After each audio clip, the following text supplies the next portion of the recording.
And welcome back to the TSF Entertainment Channel. It's your boy Retro CG in the building tonight, this afternoon, this evening, whatever you want to call it. I'm joined by the lovely and beautiful Miss Honey in the building. Hey y'all, what's up, chat?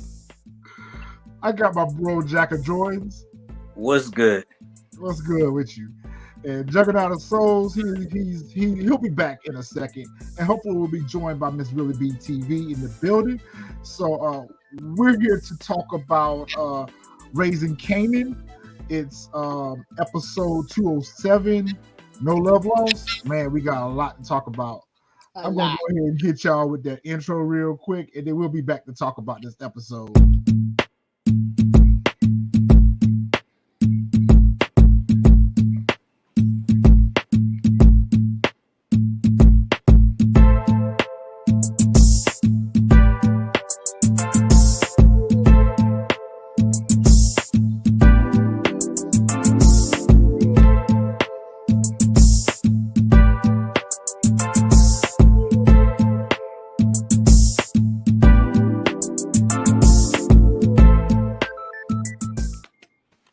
Welcome back. So we're gonna go ahead and jump on into it. Power Book 3, Raising Kanan, episode 207, No Love Lost. First thoughts of the episode, everybody. What y'all think? I loved it. It was good. I had to watch it twice to love it, but I loved it. Wow. Wow is right. I'm just sitting there watching it like, wow. Not shaking my head in a bad way, but shaking my head in a good way. It was really good, but I'm just like, wow. I knew it. That's what I want to say. I knew it. Oh man. Well, one of the things that I am pleased with in the writing is it's answering a lot of our questions that we've had in earlier episodes. It's answering a lot of our questions, and it's also giving us a lot of nuances for what's going to happen on down the line, whether it's in future episodes or future seasons. I feel like we're going to get a lot of questions. Oh my goodness. We got a lot of questions answered this episode. So, and a lot of the things that we predicted or had, little pins in, we saw answered in this episode. So I was very pleased with that. I am a little frustrated though. I am a little frustrated because I'm starting to see some of the power DNA, with some of the things that are happening. I'm starting to see some repeats from other shows, other seasons, and we'll talk about it when we get into it. Really? Yeah. I'm going to turn you on to some things. I can't wait for that. I'm gonna turn you on to some things because when I watched it the first time, I was cool. I was chill. It was my second rewatch when I watched it that a lot of this stuff just started flowing in on me. So we're gonna go ahead and talk about a lot of these things. Episode starts off with Jukebox. She's visiting Nicole. I don't know, maybe it's her birthday or something. I feel like she's been to her gravesite, pretty much every other episode. But I don't know. Her father shows up and bring some flowers, and they actually have a conversation. And we saw last season where the father was not as heartless or cruel towards Jukebox as the mother was. So we really got opportunity to see how he feels in regards to Jukebox and her relationship with Nicole. So that was very nice to see their conversation. What y'all think about that scene? I think this scene was like a powerful moment between the two. You kind of got a insight of how he feels about the wife and how the wife views the world. Like he said, they view the world completely different. Which we kind of knew that just based off of the interaction the reaction rather when they found out about Nicole and Laverne.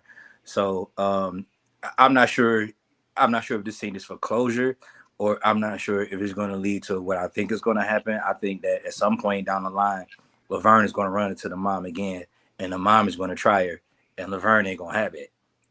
I saw maybe this is why they showing us this, to show that he's not with the mom anymore. But I think it was a powerful scene. I think it was more so to make Jukebox feel a little bit more comfortable because you saw she was a little apprehensive when he first got there. She looked back to see if the mother was there, and he was like, "No, no, she's not here. You know, we're getting a divorce. You know." So I think it was more so to let her know that, hey, you know, I don't feel the same way about you as my soon-to-be ex-wife did. So you're cool. We both love Nicole. She loved you. I appreciate you loving her.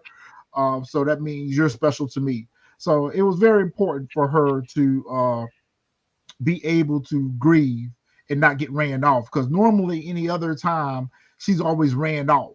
You know, she was ran away from the funeral. She was ran away from the house. You know, so this was an opportunity for her to actually be able to, because she gets ready to leave. He's like, no, you stay. I come here every day. Like you stay. You know, you have your moment. And he asked her about the tape, which I didn't know that he was aware of that. The tape that they had did down at the mall where they did the deal 2 occasions. And But wasn't she watching it? Wasn't she watching it when they came into the room, when she broke into the house and she came into the room? Wasn't she watching it then? she was watching it, but remember she had already taken it and put it in her backpack to take with her. Oh, okay. She was watching it. And she lies and says, I don't know what happened to it, but we all know that she has the tape, and we all know what happened to the tape. Marvin stomped it out.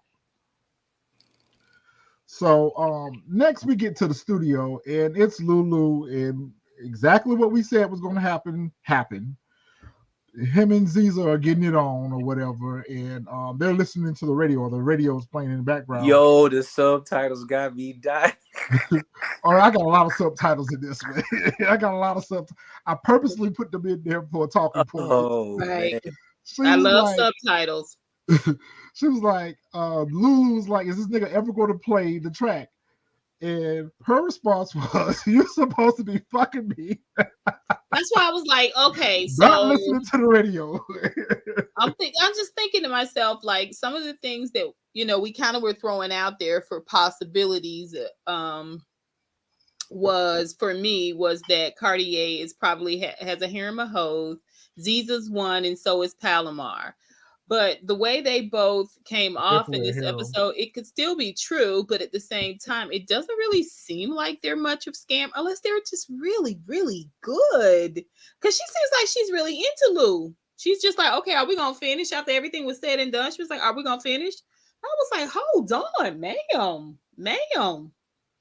He just murdered somebody. You know what I feel about this scene? I think it shows how far off. I think Lulu's brain is getting pulled in so many different directions, and I think by him being a sucker this season. Right, he's a little bit here, he's a little bit there, he's a little bit there. You know, you even see him, you know, in another scene, you know, he's a little bit, you know, over here, you know, getting money from over here, you know, and then later on down the line, we see a different type of conversation. You know, I'm like, dude, I'm beginning to believe with some things that was saying. I'm like, the way Lulu was moving, he gonna end up getting himself killed. See, with him killing Crown, and then, you know, him slapping Crown. I was like, okay, season 1, episode 1, Lulu is back. Like, this no nonsense Lulu is back. But I realize now it's just posturing. It's just posturing, right? Because essentially he has become Crown. Everything he's done. Yep. He's truly even killing Crown. You have become Crown. Yep. He's truly taking the place of Crown, assuming his debts and assuming the problems, and getting beat up on, getting whipped up on. Yep. Getting shunned by everybody. Being extorted. Yep. Speaking of extortion, what going on? So where Crown at? Safari from Love and Hip Hop. So Lulu, what going on? Lulu is trying to, you know, handle his business or whatever, and he's interrupted by these hoodlums, these Jamaican hoodlums that show up to the studio. Y'all don't know Safari from Love and Hip Hop, but he and he talked like it. Oh, for real? Yeah. And they're looking for Crown. They're like, yo, we represent Linton Manley. And Crown has borrowed $50,000 from Linton, and they looking for a Crown. And they like basically they basically was like, listen, who are you? And he's like, I'm Crown's partner. You know, we own the studio half and half. He's like, oh, since Crown is your boy and this y'all studio, so this is your problem just as much. Lulu was like, no, I don't work like that. He was like, oh yes, it does work like that. And Crown obviously put the studio up for collateral, and they're threatening that they're basically defaulting on the loan. I don't know how long Crown has had to pay this loan off. I don't know how long he's had to pay this studio off. Welcome in, Miss Really BTV. How are you? Hey, really? Oh, I was missing your female energy. Hey. So, what's up, now? What'd you think about the episode before we go any further? I thought it was a good episode.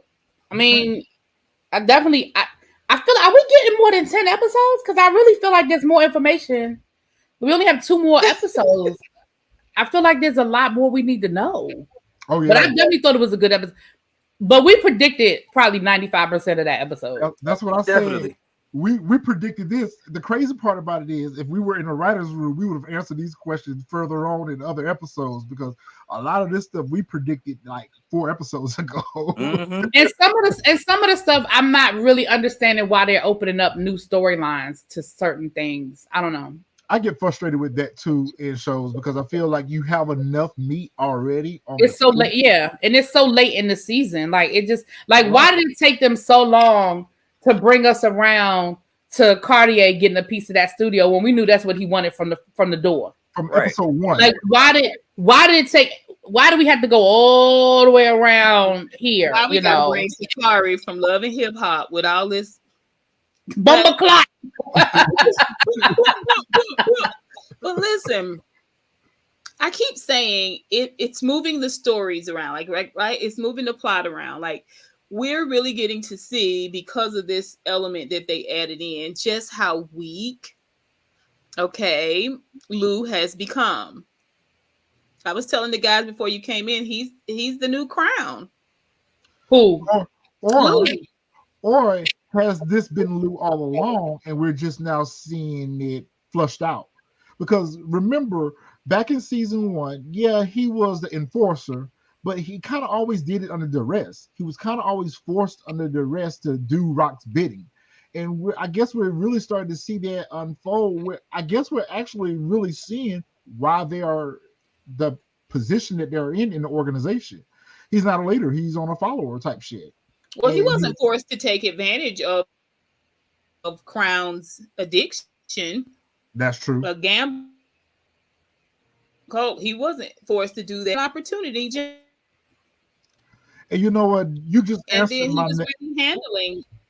You just answered my next question, because my next question was going to be, what did Crown need all this money for? He's taking out a $50,000 loan. That's more than a drug. Get finished to say, like, what was he actually doing in the studio? Yes. He owed everybody money. He wasn't making. Owed everyone in town money. So exactly. So how did so was he the only record label in the town? I think Miss Honey just answered that us when she said that he had a gambling debt. So maybe that's what. And a drug addiction. Why we gonna act like we didn't see him? Like, every episode last season, he was snorting coke. Every episode, like I mean, he had a drug addiction. But where's the money going? Everybody back there. Remember, that's how he knew. Remember, that's how he even met Lulu. Yeah, because Lulu was his delivery guy. You know what I mean? He was his connect. Yeah. Again, I ain't seen Crown put out not one hit. But I guess what frustrates me about that is, last season they made a point to show us that, and for us to latch on to that. This season we didn't see him do drugs at all, so it kind of like almost made it like they wanted us to forget about the fact that he had a drug problem.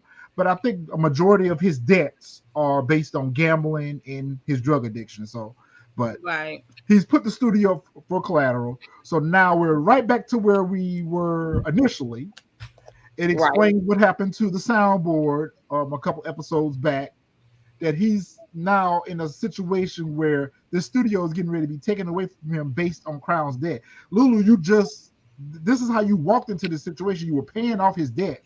Crown wasn't paying the workers. He wasn't paying the bills at the studio. This is how you got introduced to the studio, and now you're left with his legacy of debt. You're left with his legacy of debt at your own actions, because you killed the man. So now you're in a worse situation than you were before. I was going to say, I guess to really B's point, now that I think about it, it's weird because didn't Lulu go to Rock and say, "Hey, I need some money," and she was like you're not making no money. You know what I'm saying? I need to be in on that label. If I give you money, I thought she gave him money, but she warned him about Crown and all of that, right? So it's crazy to me that he wouldn't just go to her and say, "This is the situation." Like he's not bringing her in on any of it. I mean, obviously he doesn't trust her for whatever reason, but it's just Well, I think she did give him the money, but remember that was the money for the he needed. soundboard. It was no, because he got the sound. Yeah, but he needed the money for the soundboard, but he ended up getting it from Cartier. Did he Right? get it Isn't that from why he Cartier? needed the Did money? we assume But that I he thought got he, it from but Cartier? I thought he gave him. I didn't think he gave it to him. I thought he maybe made the Got the connection money from Rock to pay for the to soundboard. pay for it. Yeah, I thought Right. he was I just the thought connection for the soundboard. Correct.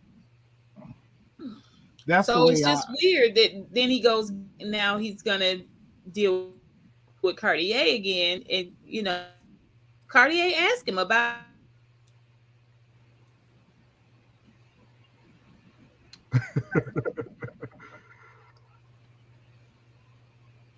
in the life, in the drug life. Well, let me. This is what I feel. I feel as though Lulu. I feel as though Lulu changed the person that he was when he killed that kid, and we just never seen the same. We just never he never seen bounced back from that. the actual ruthless side of Lulu. But now by him being 1 foot out and 1 foot in, I just think at this point he just gonna get he gonna get himself killed at this point because of the way he moving. But can we ask a question? I want to ask a question. What was it that we think Lulu had a problem with? Was it that he felt like the kid was innocent and they were killing him for no good reason? Because that wasn't his first killing, and that couldn't be the first time he killed a kid. Like, what's the issue here? Okay, I got my hand up for that. My answer to that is exactly what you said. One, it's Kanan's best friend, his nephew's best friend, and two, he knew that he was innocent. So it was like one evil for a lesser evil.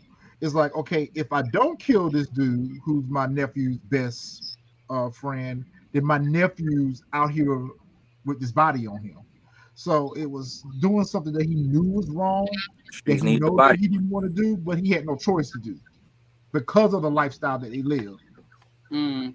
And probably how he did it. It was kind of grimy. He took the guy out to party and Got him his little first piece of ass. And then shot him on the side of the building with his penis out because they was peeing. I mean, I think there's never. I think he didn't go down from there. You're right, because he shot at Warrell. He just never really actually been the same and recovered from that, or not necessarily recovered. We just never seen how ruthless he possibly could be because Rock was going to him for everything. Right. Yeah, I just don't think. I think you might be right. Yeah. So fake ass Assalia, after these hoodlums roll up on them and threaten Lulu, she wants him to finish the job. She said, "You need to finish." He's looking so much like "Are you Aaliyah. serious?" She's just a little browner. She was like, "Fine, fuck you then." I'm like, thirsty. She's a thirsty thought. So much like Aaliyah. Please take her next. Please take her next. Who did we assign disconnection notices to? Because we need to send one for her. Take her. Please take her next. Burke. Don't forget Burke. Please don't forget Burke. Oh my gosh. Remember, you said you were doing Burke personally. So we just need to figure out when we I need her next. I really need her next. On the sidewalk. Please take her. We need to burn Burke's house down. That's what we need to do. We need to go burn Burke's house down. Well, we gotta wait till Adina get out. Adina's innocent. Adina's innocent. So the girlfriend can't be collateral damage. We got to make sure the girlfriend. And the girlfriend keep trying to tell her to leave it alone. The girlfriend keep trying to tell her. Guilt by association. Yep. Yeah, well, the girlfriend told her she'd have snapped her out of it, but she wasn't even listening anyway. Nope. Yep, I agree, Xavier. That's all she care about. All she care about is getting dick down and trying to get a song on the radio. And it didn't seem like she cared too much about the song on the radio because when Lulu made a comment about it, she got mad about that. So maybe she just thirsty for some dick. I don't know what she's thirsty for, but take her, please. I mean, So she completely seems unaffected by all this happening. a All strangled that's happening around her, all this stuff that's happening around her, she seems to be unbothered whatsoever. You She just probably seen it witnessed all this before. man, you just witnessed this man kill Crown with his bare hands. Well, You she was just singing about witnessed being in the these streets. thugs come in and threaten y'all about this money, and you seem unbothered about it You're at just all. like, so we gonna finish this thing, or what are we doing? Which gives me more of your credence to the fact that they may be part of this harem. They may be part of this whole thing, How and they she expect used that man to finish? You complete gummy worm after that. Like my man just rolled up in there and threatened your whole life. He gummy Did he worm say after that. gummy He straight worm? yeah, he straight gummy worm. How you gonna come in there and get ready to jump off? finish the job. Yeah, he gummy worm. She was like, you need to finish. I'm like, dang, girl. Nah. And you know what Marvin would have told her. Right. You know what Marvin would have told her. What Marvin would have told her. You want me to finish? Better get up on this Georgia Dome. Better get up on this. You know what I'm saying? What he say about Tony? Man, oh man, if you only knew where her mouth be.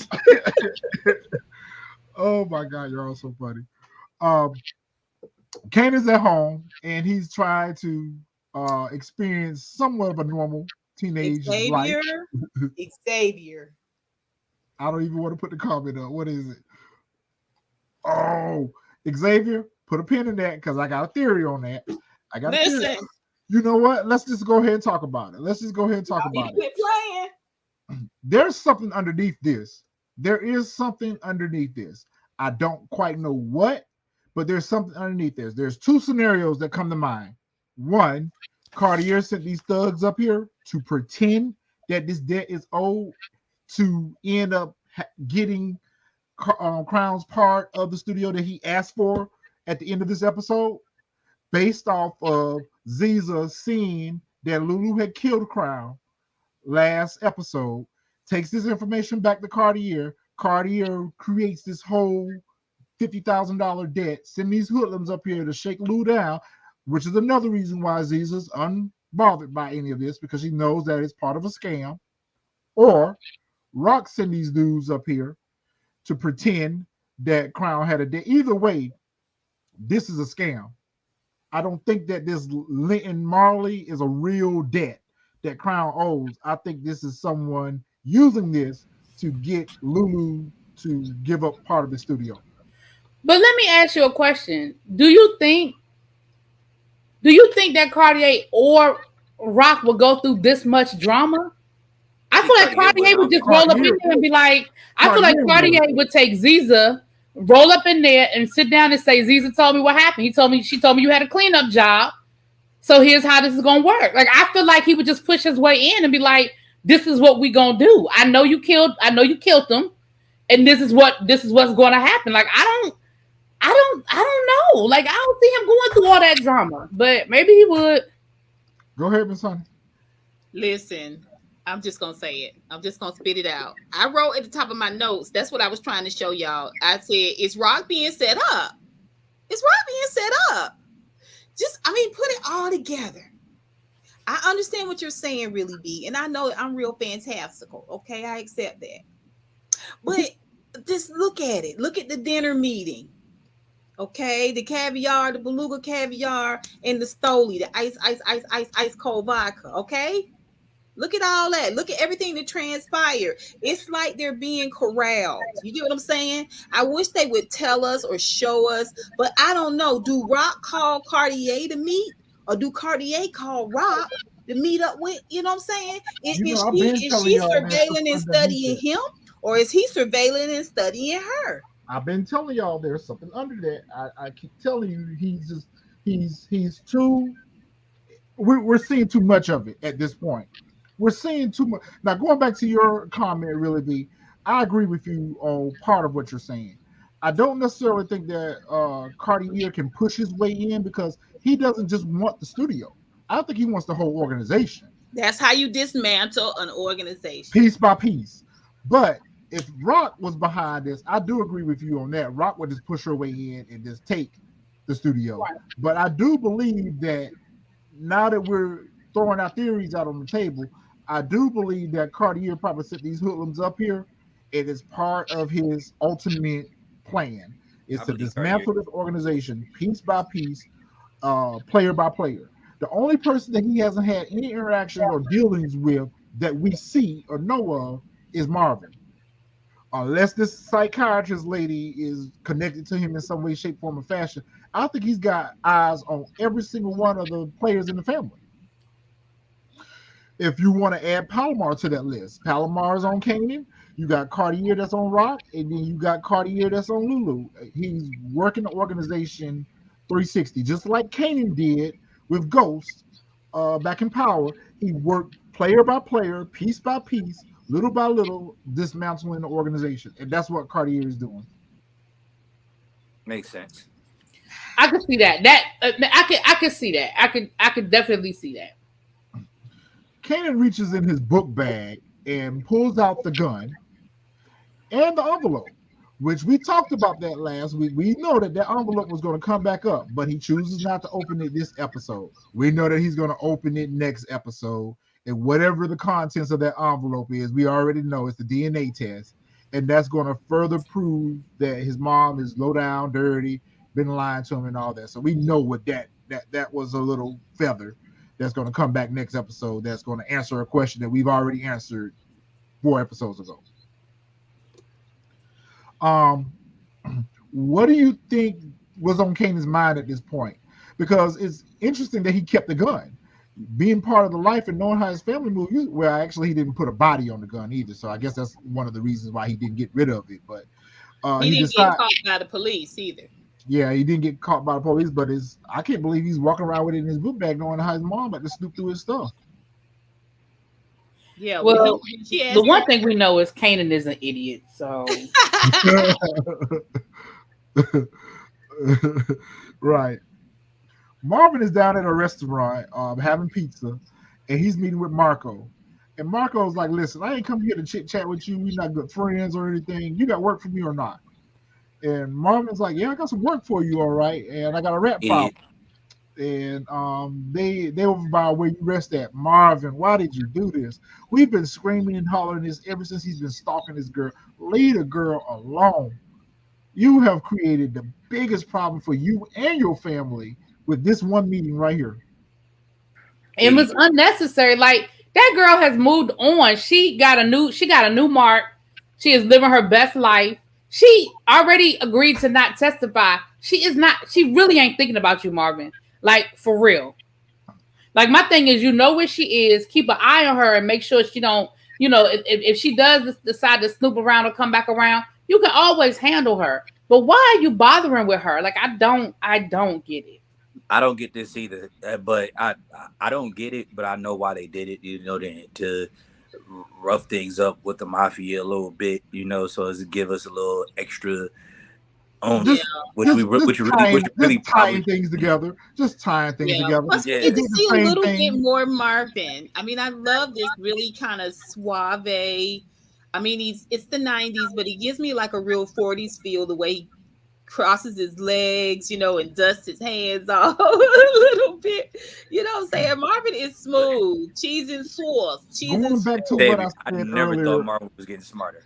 Never. No, he was moving. I like Marvin. No, he was moving. Marvin He's is right. He's right, Damon. He was moving a little bit differently as opposed to how his movements were. Last season, everything that he did, we saw led to disaster. This season, he's kind of been low-key in the background. He never really had to solve anything. He's given less duty. He never had to solve anything. Whenever is a situation now, guess who solved it? Rock. When he goes to solve anything, this is what happens. He didn't have to solve nothing this season. They're on summer break. Why they're so separate? I don't get it. Why are they always so separate? He never talks to anyone. I mean, I guess Scrap was his counterpart, but he really never talks to anyone, not even Lulu. Because they would have told him this is stupid. This girl moved on. What are you doing? Like, this is dumb. I love Marvin too, La Queen. This is this Marvin is is hilarious. this is one of the things that I was mentioning earlier about we're bringing in some of the story arcs and we're bringing in some of this writing and similar things from other shows. In Power, we saw the same dynamic happen with Tommy and the Italians, where Tommy hired the Italians to go do work and they botched up and got killed. We're seeing the same scenario play out again. And we know exactly what's going to happen. The Italians are going to be at war with them. This is wash and repeat. So we already know what's going to happen with this story arc. I forgot about the Italians on Power. Same scenario, same dynamic, same outcome. Right, because the lawyer was a part of them, right? Yes. Proctor. That frustrates me. That frustrates me because, like, can we get a little bit more original? Because what it would have been like it's like really B's been saying, we didn't need this. We did not need this at all. We didn't even need to hear Tony Deep's name anymore. Nope. She was gone. When she didn't show up for court, that was it. That's it, right? That was the closure to her story. She didn't show up for court. Yep. So we already know what's getting ready to happen. All this from force to power, all this with these Italians and these Irish, it's the same story arc reused over and over again. They are the leaders in the game, though. I do like when they rushing in, or I like these different cultures. Stateside. I'm fine with that, but give them a different direction. Give it a different narrative. Give it a different narrative than one I agree with that for sure. Yeah. Because for us, we can already predict, which we do. We already have. We can already predict what's going to happen based off what we've seen in other stories of this, where this same storyline is being told. So bring in the other cultures. That's great. Give them a different narrative. Yeah, I agree. We get a new character, which I kind of agree with really B. At this point, at episode 7 of a season, we shouldn't be getting introduced to new characters. We should have met him 3 episodes back. Welcome in, Juggernaut. What's good, family? So what's up, Juggernaut? Juggy. Hey, Juggy. I wasn't gonna say it. Knock it off. Come on, knock it off. Officially, I'm changing my name. Miss Honey will find a way to give you a nickname. It doesn't matter what your name is. Oh man. I haven't nicked your name really, B, because I think really says it all. I'm excited about this clip. Retro, I'm excited about this clip. You want to talk about it? Oh my gosh. Okay, so listen. I love this. I love this whole scene. I love this red. I love Rock. I love the titties sitting. They're giving. It's really, really great. The red sofa. Rock is popping. She looked good. She looked like they on a date. That's why I was like, who been calling who? Who been calling who? Like, did Cartier? What's going on? Of course, he's pontificating about the caviar. It's just like not having enough money, or just like money. If you've never had it before, you don't know what to do with it until you taste it the second time. Like, it's cool. It's cute. It's really nice. And then Basie Skanks. Y'all know who Basie Skanks is? Nah. Basie Skanks is from Greenleaf. Okay. It's from Green. Yeah. Yeah. This guy and Latoya Luckett is on here. Yeah. Okay. But listen, he the same dude. Like, he the same Basie Skanks. It's kind of shifty, but a little bit dejected, a little bit. Look at Rock sitting, baby, sitting. And at first, I didn't understand why she was instigating. But then I saw, she's instigating this so that she can get in. Like, I realized it. Yeah. Who's playing who though? Honestly, who's playing who? It's chess, not checkers. Right? Okay, this chess. This not checkers. Yeah. But the conversation between Tremont Stinson and Cartier is crazy. It's this real subtle thing, and it just crescendos to this place where you're like, oh, wait a minute. Like, they enemies, they friends, but also the amount of information that they gave out, where the meeting was, what time it was. Where's Abraham? Where's Abraham? Oh, Abraham, he's staying in Hilton. He's cheap. I'm staying in the suite at the Pierre. Okay. And then it just turns into this weird, you know, eggplant measuring contest. But this guy was he seemed kind of submissive. Rock peeped the whole thing. And instigated the whole thing. Did she peep the whole thing, or was she shown the whole thing? She shows up at the hotel. She was an opportunist, I think. It was just that moment of opportunity. And he turns out he's the perfect pawn. I'm gonna say this: if it was a setup, he had more bruises on his face than Lulu had after he allegedly took a whole ass whooping in the damn alley by 3 dudes. Like Lulu ain't have a scratch on him. All them boots, he should have been. Lulu was. Like I said, he had more marks on him. If this was a setup, than Lulu did. So I don't know. I didn't feel like this particular scene was a setup. At first, initially, I thought it was part of the setup. But what I learned is this is one of Cartier's workers. And Cartier is kind of offended by the fact that you are able to eat at the same place that I'm able to eat at, because he makes a comment. I must be paying you too much money because you're on the same level that I'm on. Yeah, you shouldn't be here. So I think he was kind of offended by that. And then old dude's clap back, was like, well, shit, you ain't paying me enough. Kind of sunned him in front of Rock, because Rock even makes a comment. She's still instigating. Well, I thought you said last week when you slapped old dude at the art gallery that insubordination leads to insurrection. So you need to handle that, because you're helping here. You're helping here, sunning you. Yeah, I think that's a valid theory, though, Miss Honey. But I don't know. I need more. I need to see more for me to feel like it's a total setup. But I definitely see.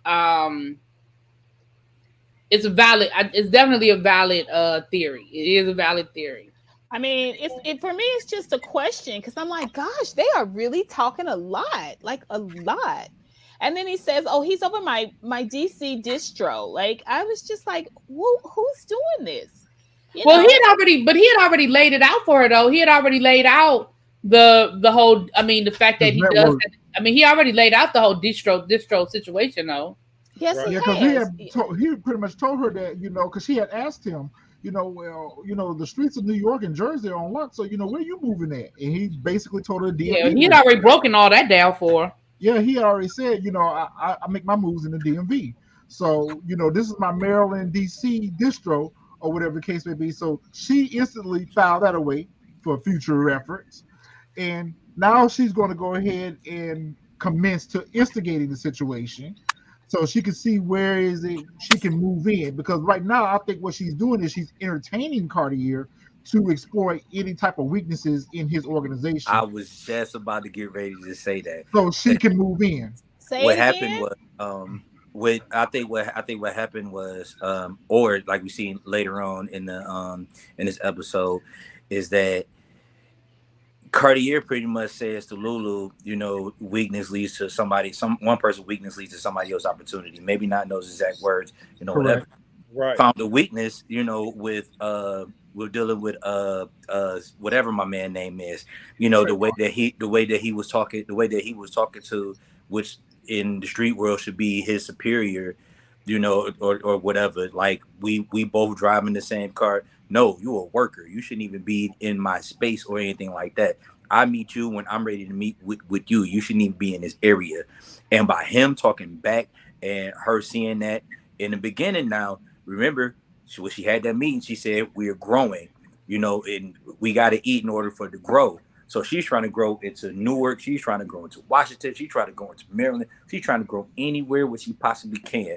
And whenever she sees that opportunity, she's going to do that, which ultimately I think is going to lead to her demise, but because she's going to end up making too many enemies. But that's what she's working at.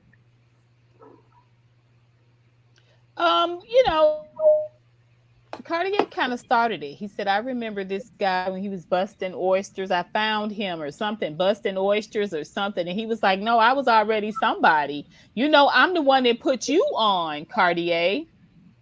I'm Yeah, the one that I'm brought gonna be you honest. I into think it. that was real. I don't think that was a setup. I think they was really having a dick. Whose dick is bigger contest? Like I really do. I don't think that. I think Rock took advantage of it and exploited it. But I don't think. I really do. I think that really was truly because you saw old boy was just like old boy was like, you're not gonna punk me. Like you're not going to sit here. That's why I was commending how they were playing it because just the way it's laying out, like you feel like is Rock getting set up, but at the same time, like this dude is really serious about like, no, you didn't make me, I made you. Let me put it this way: she is getting set up. She is getting set up, but she's not deep into it where she doesn't realize or she's not looking for opportunity. They're both working each other. They're both working each other. He's working her for an angle, and she's trying to move in. But what's his angle? What is his angle? Is it just to get panties? No, he wants her organization. He wants her organization. He hasn't pitched to her at all. It's like he thinks he's teaching her. Subtle movements. He's making subtle movements. Because what he's trying to do is he's going back to what Xavier said. He's materialistic. So he's thinking that because she's a female, he can appeal to her by showing her the finer things in life. He is so affluent. He is so materialistic and got all this money and whatever. Worldly, well-rounded. Yes. That's what I was gonna say. I'm gonna be honest with you. I agree with what you're saying, Retro. I'm gonna be honest. I think the one thing, and Miss Honey, you know this, even in our world, even on the level. I mean, I don't know your private business, what you do as far as for a living, but even in our own world, we know men, no matter what position you play, no matter what your criteria is, no matter what your resume is, men will always think that they are the smartest person in the room. And he knows that Rock runs this organization, but there's a part of him that I don't think respects the fact that Rock knows what she's doing or respects the fact that he can't do it better. I do agree that he wants her organization. I agree with that. But I feel like he just, all of this, I'm helping you, really ain't, it's almost like, oh, you poor little thing. Oh, let me show you how to tie. Oh, let me show you how to tuck your shirt in and make it look presentable. Like, I don't think it's, I want you to be where I am. We're gonna be queen pins together. No, I don't think his level, I don't think he has a level of respect for Rock. I think he wants to sleep with her and make her his hoe. I shouldn't say that. Make her his woman and run her organization for her. It's the same thing. Going back to let's go to book 2. Let's go to book 2 with Monet and her husband. I can't remember what his name is. The husband on Lorenzo. When Lorenzo came home, that's exactly how he treated Monet. He treated Monet the same way. Where, you know what, you're a female. You don't need to be out here. Take this money and go shopping or whatever the case may be. I'm a man. I need to be running this organization. Fall back. I got it now. That's exactly what Cartier is trying to do with Rock. He is. What's wrong with his looks, Mitzi? I think Cartier is fine. I climbed that tree.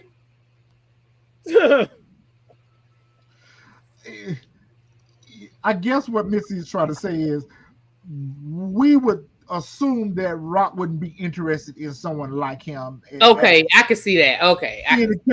Seeing the chemistry that she had with Symphony, this seems to kind of almost be, not her speed. Not her business. Speed. Exactly. Yeah, exactly. I can see that. Okay. This ain't personal at all. This is all business. But going back to, let me see who said it. I guess I'm the only one that thinks Cartier is handsome. But I just said that. I literally just said that. I was reading Mitzi's. I was like, wait a minute. Right, that's what I just said. I was like, I would climb that. I would climb that tree. A set of monkey bars. Okay. I do feel like Rock is entertaining him because the more she spends time around him, the more she can exploit his weaknesses. And the fact that he is materialistic, that is one of his weaknesses. The fact that he is likes the King Kong on his chest with his workers and stuff, that's a weakness. We saw her exploit that in that episode. So, he's giving more than what he's receiving. He's trying to figure out where he can infiltrate her organization. And as of right now, the only way that he's been successful at infiltrating her organization is through the studio. However, she's now learned a way to infiltrate his organization. So his plan is in the process of breaking down. So I agree. Oh, I'm sorry. Go ahead, Ma. Go ahead. No, I agree with Xavier. He thinks she's a damsel in distress and she's really the Wicked Witch. I agree 100%. Mitzi, I totally disagree. You said he has a complex. I think you're making an assumption that we don't have information about. And I don't think he's gruesome. I think he's handsome. Okay, so first of all, I don't think he's gruesome. I really feel like this is a teachable moment. You know, well, what I'm saying? I think what Missy is saying is probably why she's attacking his look so much is because of the way he presents himself. The way he presents himself, I'm better than you. I'm so fluid. He presents himself as polished. Yeah, I mean, I don't think that's any different than. But it comes across. Look at Rock. It comes across very condescending. It comes across very snooty. Like he ain't had to do that dude like that at the art gallery, slap him in front of Rock. See, that's when you go from the hood. You know what they always say that you can't take you can't make a whole housewife. I just think that's that hood in him. Like he just still a hood. He's still a thug. No matter how much money he got, no matter how the same thing they told Ghost, no matter how many expensive suits and shit you wear, you still a thug. So that's exactly what it is. That's exactly what it is. He's still a thug, a brainless thug.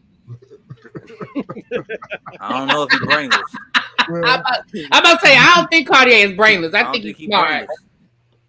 I mean, we really haven't seen him push up on her or anything like that. We don't see Rock leaning into him. I mean, they playing it like they, just hanging out. They're both playing each other close. They're both playing each other close. They're sitting across this board, and they both are moving strategically. They're moving. One may be 12 spots or 12 moves ahead. They're moving their other one might just be 14. He does look like he smell good. Cartier does look like he smell good. They're both moving their pawns. They haven't moved their rooks yet. They haven't moved their bishops yet. They haven't moved their queens yet.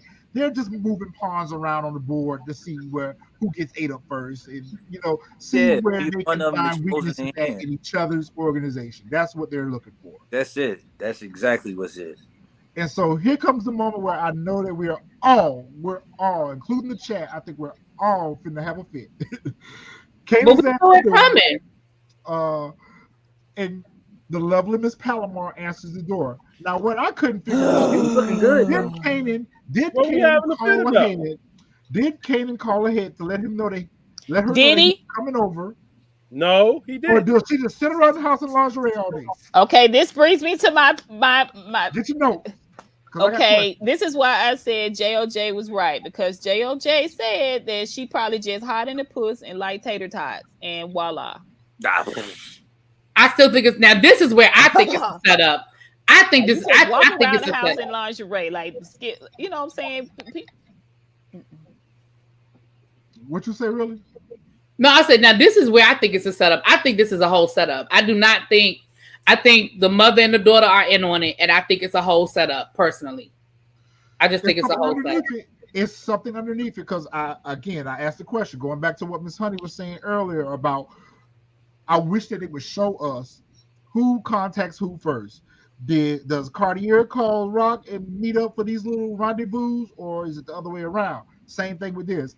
Did Kanan call Palomar to see if she was home? Hey, I'm about to stop by, and she jumps in this lingerie. Who sits around the house in the middle of the day in lingerie? If you hide in the puss and you use men, that means men coming and dropping by all day long. You got to be ready.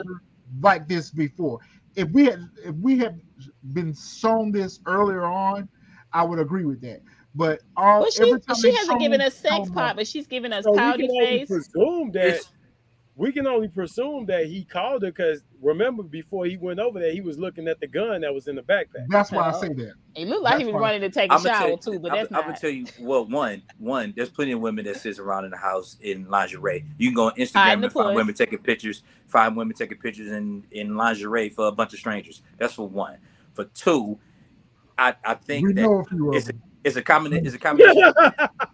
We ain't even going there. It's a combination. I didn't drop no names. I just said we knew a few of them. Hey, we know I'm not saying, but it's a combination of a couple of things. For one, she's definitely knows she can use her sexuality to provoke and to use Wow. men to get them to move in the direction that she feels as though that she can move. Right in front of him, she opens the robe. And Right we don't know. We don't know what this woman does for a living. Like maybe she really is like a hoe. Like maybe she does sit around in lingerie. We don't know how she pays her bills. She probably is, and it could still be a setup, but the way she talked to the daughter, though, that's why I keep throwing me off. I agree, the way she talked to the daughter, though, I agree. You know, that wasn't no setup. That was real. No, but no, that's why I think it's a setup. Who says that? Oh, she has to learn how to get her heart broken. It happens to everybody. That don't even sound. I don't know. I think it's a setup. I think I don't know. I think it's a whole setup. But this is why I love this episode, because both things could be true. Right. That's what I'm saying. There's some good theory. It's some good theory. We could have both. We could have both because we've seen this with Tasha and Sean. This is why I go back to I'm frustrated because it's different. No, it's different. No, it's not. It's not because it's different.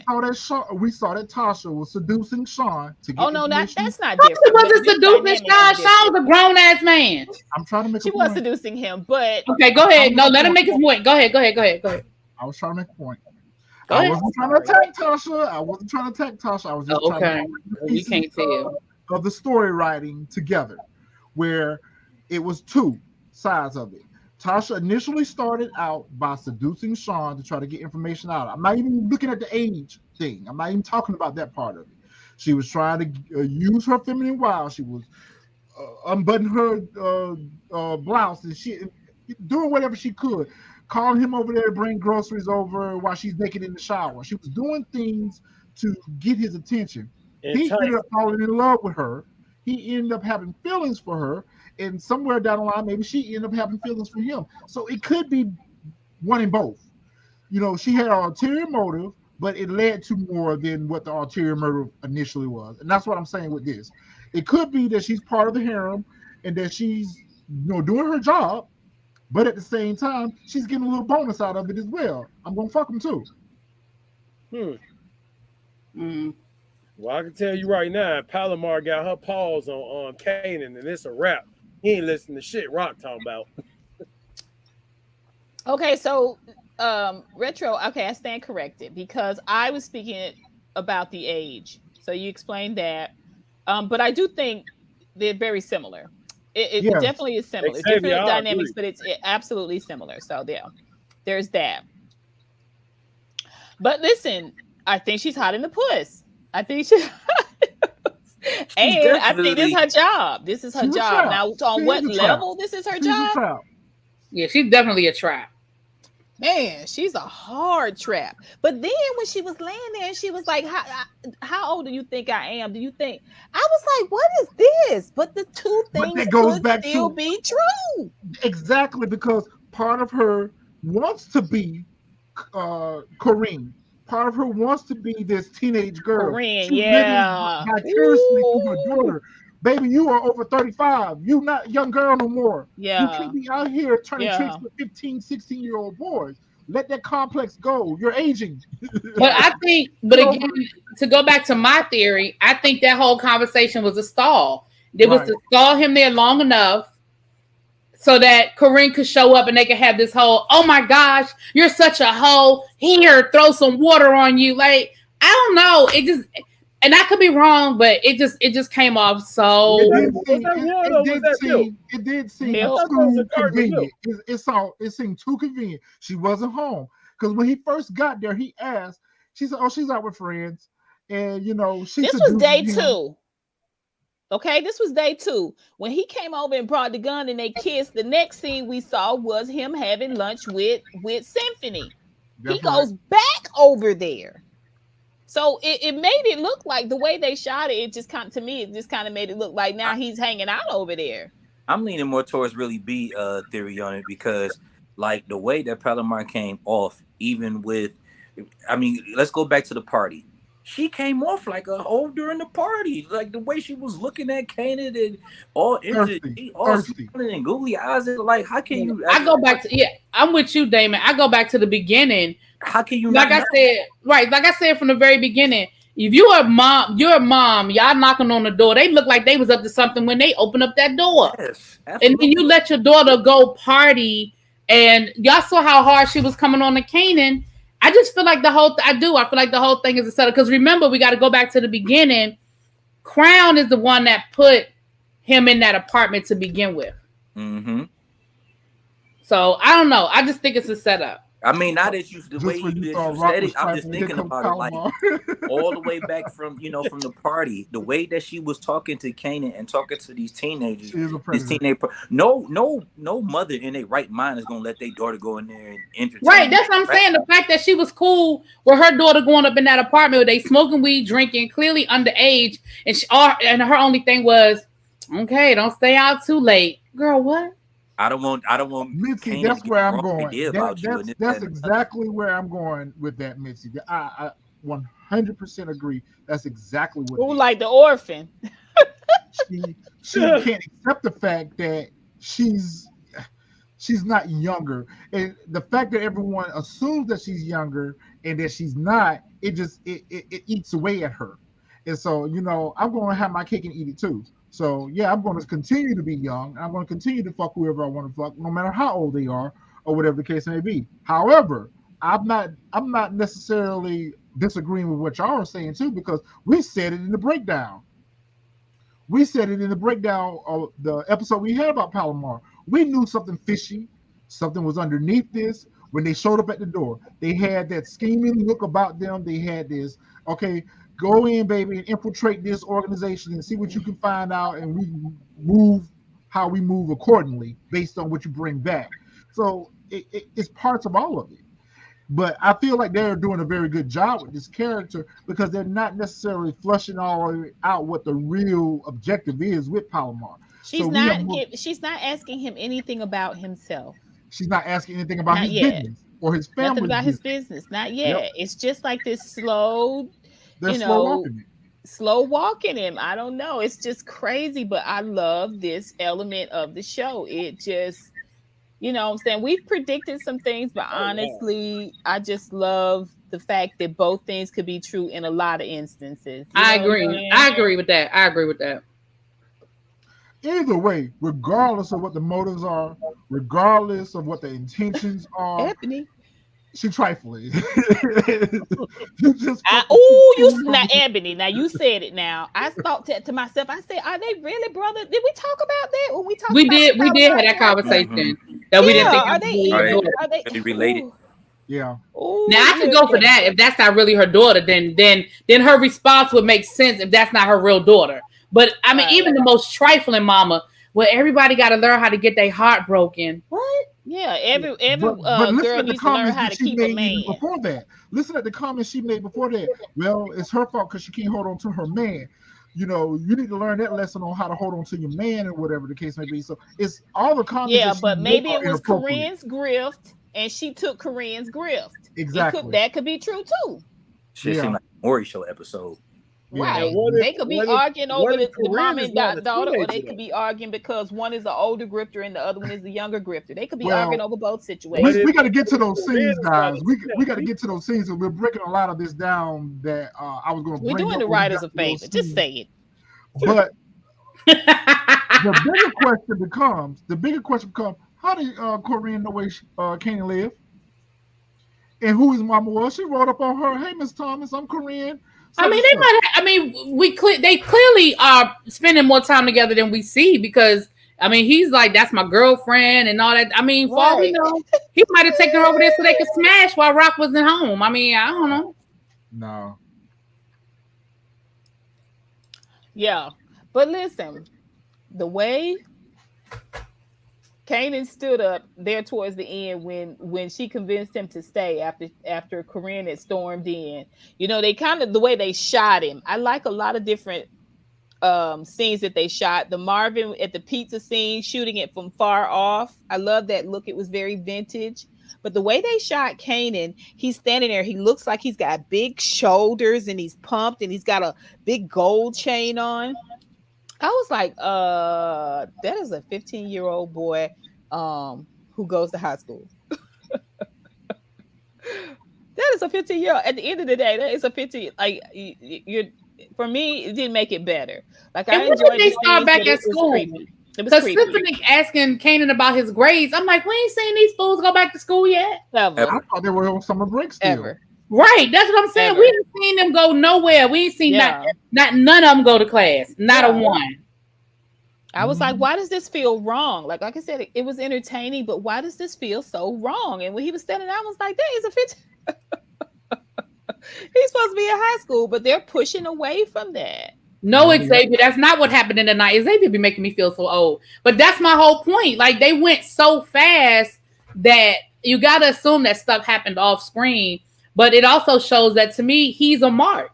And they putting on they putting the pressure on because he's a mark. Right. We said that though. We've said that from the introduction of in the episode when we did the breakdown of her character. We said that they've been marked. He's been marked for something. We don't know what, because we were trying to figure out was there a tie-in with Rock. He's been marked for something. We just don't know what it was, and maybe she's just been marked for some teenage dick. I don't know. Nah, she worked for somebody. I don't know who she worked for. I think Ebony said something about maybe they're running a sex trafficking, or maybe that's another part of Cartier's business. Is he's running sex trafficking and all that too, but he looked like he could be a pimp. We know you know how to pimp. Wasn't that big in the 90s? It wasn't that big in the 90s. But pimping was. Yeah. Pimping was true. Yeah. True. All ages too. Mm-hmm. And which goes back to my theory about Cartier is brick by brick infiltrating her organization. Yeah. Attacking her all angles. I could definitely see that being a setup and see it being a Cartier. Like I definitely could see that. Yeah. We down at the Bible study for the church. Oh Lord, we saw this one coming. This pastor is. Yeah, we said this like 3 or 4 episodes ago. Okay. Yeah. When we first got introduced to the character, we figured this out. Yeah. And even going back to, I don't know if y'all remember, going back to, I feel like this little boy is going to be very important to this storyline. I feel like they otherwise wouldn't introduce this character, and he keep pressing up on Jukebox and everything. What's going to happen is this boy going to get to a point where he going to think he going to get some from Jukebox. She going to turn him down. Somehow, some way, he's going to find out about her alternative lifestyle. That's going to get carried back to that pastor. That's going to get carried back to her mama. That's going to get carried back to that church. And that's where all the troubles are going to start. I think we were definitely right. He's looking at her. He's looking at her like, yeah, I know what's up with you. And it's going to be that if you don't give me some, I'm going to tell everyone that you are gay. He looks like he's in a position where he's going to extort her for sex. See, I don't see that. I think he's just looking at her like a teenage boy that's trying to get him some, and he looking at her like, yeah, I'm gonna get that. Like I feel like that's how he looking at her like, yeah, I'm gonna get that. Like I don't see. I mean, I hear what you're saying, but I don't see that he suspects that she's gay. I don't see that at all right now. I see that he's like, I'm gonna get me some of that. Like she cute, she fine. I'm the fine. You know, every teenage guy think that he the finest thing and that he can get any girl that he want. Hell, most adult guys feel that way, and I think that's just how he looking at her. You saw he got the date. He got he got his little kiss at the end of the date. Like I just think he pulling his swag. Now I do believe that there's something that's going to happen that between the two of them. Now I believe that, but I don't think that he suspects that she's gay. Maybe that's a stretch that he may suspect that she's gay, but I do believe that hurt people hurt people. we learned that last episode. Hurt people hurt people, and when he gets affected by Jukebox and learns of her alternative lifestyle, he's not just going to go away quietly. That's going to be ammunition to use against her at that church. Can I just say that I think Kenya knows about Juke? Can I say that I think that the teacher was teaching on what Kenya set up for him to be teaching on? I feel like Okay, that too. when she reached over and grabbed her hand. Okay. Yeah, and that's why I think she's got her wearing the dresses and her. Yeah, she's I absolutely pushing her believe in that way. But this is what Marvin said. That's why I'm like, again, did Rock run Kenya away, or is But let me say Kenya this. manipulating and Right. controlling? But And all remember, about how but things remember are what I've going. been saying from the beginning. I believe that Kenya knows exactly what's been going on. I think Kenya has been keeping up with Jukebox. I think Kenya has been keeping up with the family. She's been in, listen, she's had the advantage. She's been there and they didn't know she was back. But just like she knew exactly who Jukebox was when she walked in that church, I think she knew all along. And I do agree. I believe that she knows that Jukebox is how Jukebox is living. At the very least, suspects it because she's watching her. She's seeing her in her Timbs and her polo, and she, at the very least, I believe Kenya was very much keeping in touch. I believe that's just my opinion. I believe very much. It feels like Kenya is grooming Absolutely. Juke to be straight. Absolutely. You know, that's why she's kind of, either whether she says it or not, Juke is picking up on that energy because she's looking to her mom, you know, halfway it looks like she's looking for approval, and the other half is like she's looking to just prove to her. Yeah. In the real world, I agree. Healthy habits that all this extra shit wouldn't come into play. But this is Power. In Power, we see that every character that we are introduced to in this series has some type of ulterior motive, has some type of hidden agenda, and when things don't go their way, there's always some level of retaliation.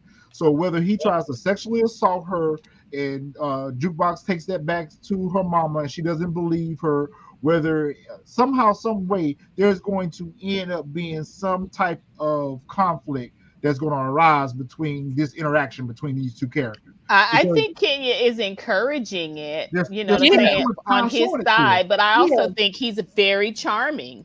You know, because remember he's really kind of dorky. When she was given the phone number, Mama peeped that whole thing. She saw everything that happened.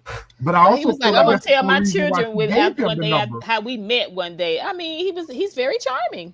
I feel like that's the only reason why she gave him the number was because she peeped her mom, sizing her up. Right. Yeah, she was already for the number, and she was already telling him to go on about his business. And when she looked up and saw her mama was observing them, she played that to her advantage and said, "Okay, well, I'll give you my number or whatever." But she still didn't get I think she wanted the approval. Yes, she wants her mama's approval. Yeah. But we all know that that's not going to. We don't know how it's going to happen, but we all know that it's not going to end the way she's setting it up to end. And Juke knows. She knows a creep. I mean, remember what she said about Famous. Famous was really pushing up on, not Famous. Famous was pushing up on me really hard. He always pushes up on you, Kanan said. She said, no, not like this. This was different. She knows if he's creeping up on her wrong. You know what I'm saying? He's really the perfect person for her to use to get her mom's approval with, really. But I think Kenya is behind all of it, and I do think that Juke is not aware of that. Right. I agree with that. That's true. I mean, Kenya has been in the city for years. Right. That's why I think that she knows exactly. I think she's been peeping what's been going on. I mean, she's scared of Rock. I don't believe she's scared of Marvin. I believe she's scared of Rock, and that's why she didn't approach her. But I don't believe for a minute that she doesn't know or hasn't been keeping an eye on Jukebox. I don't believe for a minute. And I agree with you, Retro. I don't think it was an accident what they were talking about in Bible study. And why you reach out and grab her hand. Like if I'm sitting in Bible study with my mama and they talking about Leviticus, my mama wouldn't feel like she need to comfort me. Because you know what I'm saying? Like, I agree with that. I do agree with that. That I feel like that was, I do agree with that. But it's going back to this recurring suspicion that we have about all the characters. And both could be true. Both could be true. And somebody is playing a hidden agenda. Everybody's setting everybody up. Everybody's got their own motives for whatever reasons that they have them. But we see that. We're seeing this reoccurring thing where we are suspicious of a character's intentions. And it could be just exactly what they're showing us, but because we know the world of power and we know they like to take us down these curve roads and these little ups and down hills, and they take us around the world and back again before they show it to us. We've had this suspicion since they introduced us to us. We know that that's the girl mama. We know that girl mama looked at her and saw her in Tim's and jeans and shit like that. Probably has suspicions about, okay, why my daughter dressing like this? So all this is just feeding into our suspicions of what we know is going to happen. We know what's going to happen. So we're just looking for that indicator that take us to what we feel like is going to happen. So Marvin goes down to Baisley and he sees a whole bunch of customers on the hall waiting to be served. He's trying to figure out what's going on. We see Lulu in there collecting the money for the last 2 hours. He's snatching the money by the man's hand and like, I need this, I need that. We know why he needs it. But, you know, Marvin's like, Lulu, what the fuck are you doing? He's like, I got this. Lulu is on a destructive path right now. He is unraveling. He's unraveling. He's on a destructive path right now because he's trying to collect this $50,000 and pay off this debt that isn't real. We know that the debt is not real. We just don't know who sent the debt, who's perpetrating the debt, but we know that the debt is not real. I half expected him to snatch them chains off Marvin's neck when he walked by. Like the way he was shaking them down. Come on, give me that money. I mean, I was like, what are you gonna go through their pockets? Like, what are you doing? You're looking real cracky right now. And then he was like, I'm handling their business. And then he was like, what about the numbers? We got to have the count. The count's going to be up. And he was like, I got it in my head, B. I was like, that is the most crackish thing. I got it in my head, B. And still didn't have enough money. Like, what is you doing? But it's going back to what we said, keep it cute. We talked about this too. He is so determined to prove to everyone that he can make this business successful, that this music is just not a hobby that everyone is accusing it of. He's so determined, bound and determined to prove everybody wrong that he's desperate. And so yeah, he's moving like a crackhead when it comes to the studio. This still don't make sense to me. First of all, how much did he get that day? Because he didn't get enough to at least keep. I mean, I know it's a fake. Well, a theory is that it's a fake debt, but he didn't get at least $20,000 to get them people off his back to be like, look, here go 20. We'll get you the rest by the end of the week. Like, you ain't getting nothing. Like, you had a whole brown paper bag full of money. You didn't have enough money in that bag to get them people off your back. Like, no. It don't make no sense. Because they said earlier in earlier episodes that Baisley makes about $75,000 a day. And when he came he only owed $50,000. When he came in, he asked the guys, he said, this is all y'all got? And he was like, we just sent a bag out 2 hours ago. So what he was collecting up was what they had made within the last hour or so. So he probably would have had more money if he would have came earlier. But because they had already sent money to the bodega 2 hours ago, he didn't have enough money to clear the debt. So I'm assuming maybe $5,000. But my thing is, you don't want to deal with Rock. You think you don't have to deal with Rock? You stealing money from the damn building? Like, and everybody know it was you. Everybody knows you. Like, it didn't make like the label. It don't make no sense. The label. Right. And if you was gonna do that, you might as well have went down to the bodega and got the whole damn 50,000. Yeah. It just don't make no sense. Because if you got to deal with Rock either way, you stealing money either way, you got to deal with Rock. You might as well have went to the bodega. You know that's where the stash is. You might as well just went down to the bodega and got the damn money. Facts. Less people would have known what happened at the bodega. Wouldn't nobody know but Juliana and whoever they had on the door. What I'm getting frustrated at with all this is you keep seeing money going missing over there at Baisley's, and Rock ain't addressing it. The money, well, I guess at the end of the day, she really don't care because the rats was eating buying houses though. Yeah, the rats was eating. She seemed unbothered by that. So Kanan stole $600. That ain't been discovered yet.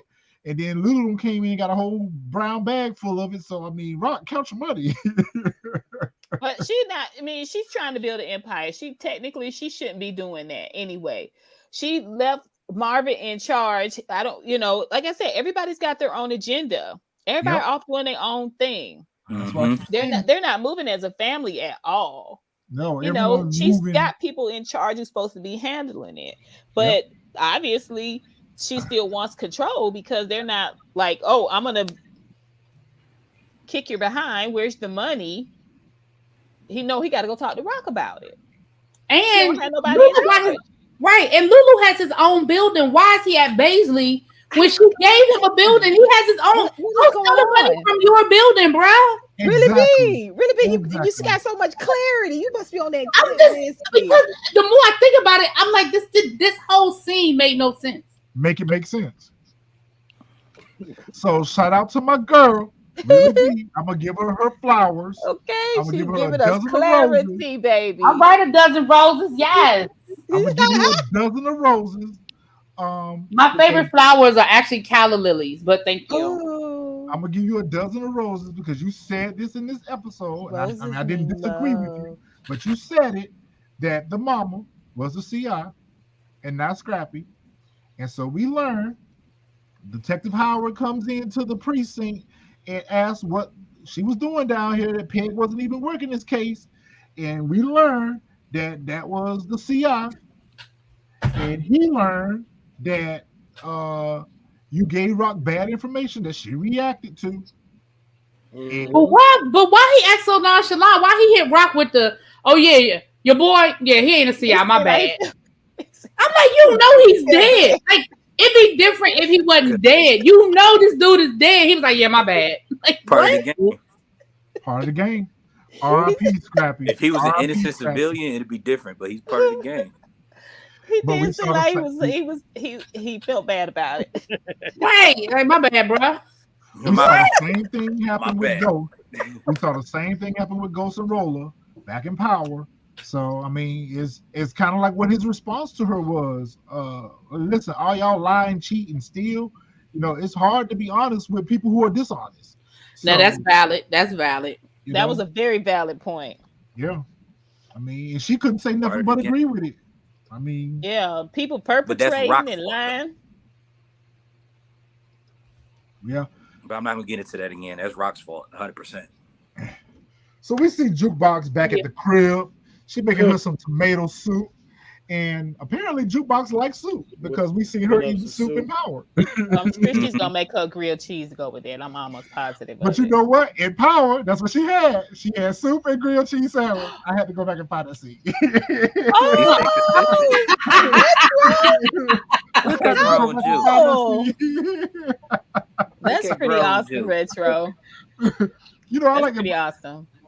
I know people think I'm gonna be on a witch hunt with the parallels between the different shows, but I mean, I follow the writing. Yeah, I mean that it's true to the character, though, isn't it? Yeah, it's true to the character. That's what I'd be looking for. I'd be looking for to see if there's a difference between how the character was introduced to us, and you know, it's kind of like how we felt about Tasha's mama. You know, we knew this lady for 6 whole seasons of Power, and then we learned in the last season of Power that she's a drunk. Yeah.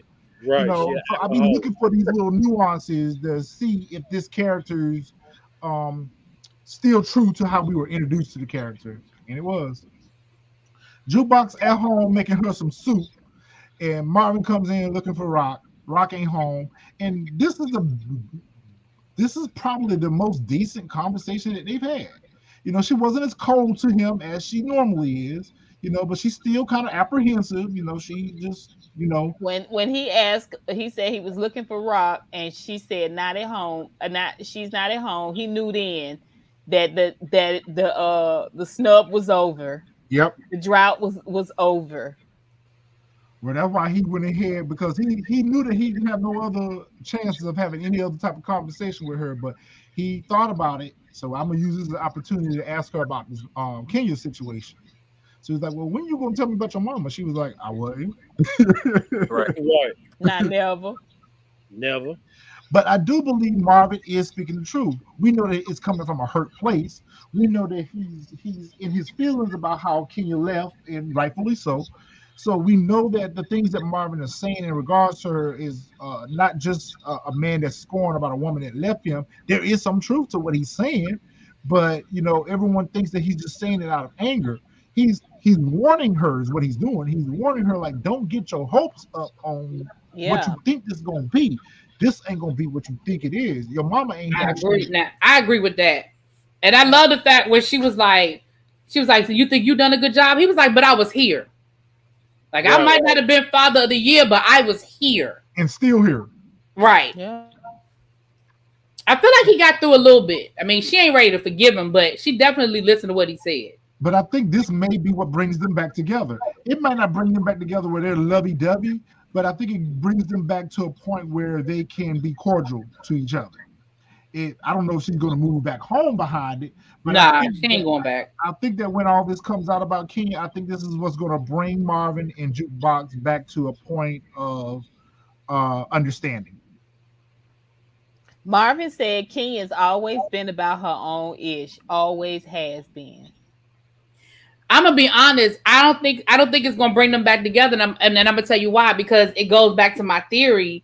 Well, I shouldn't say that. Let me take that back. I shouldn't say it doesn't bring them back together.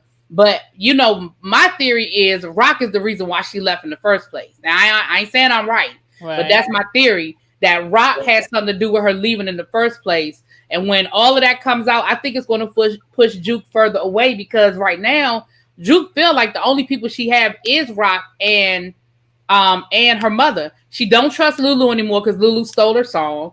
She doesn't trust her dad, obviously. And even though her and Kanan are cool, I think in the back of her mind, she still knows Kanan is the reason why Nicole is dead.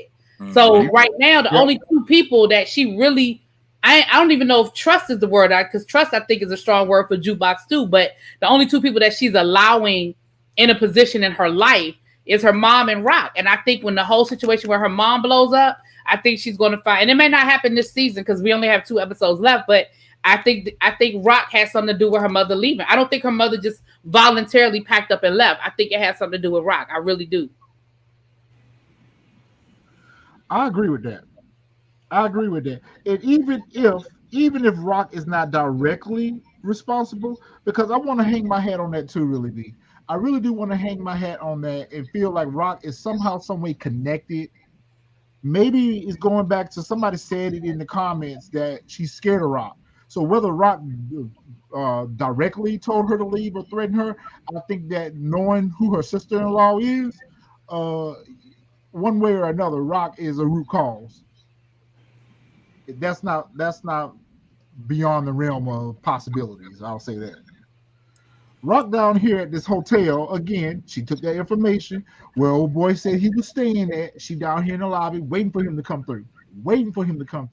And she catches him. Well, she was real good on recon, don't she? Yeah. I mean, what recon? They talked about the exact hotel. Right, they said it. Exactly what hotel she was at. It was just the fact that she was listening that much that she kept it.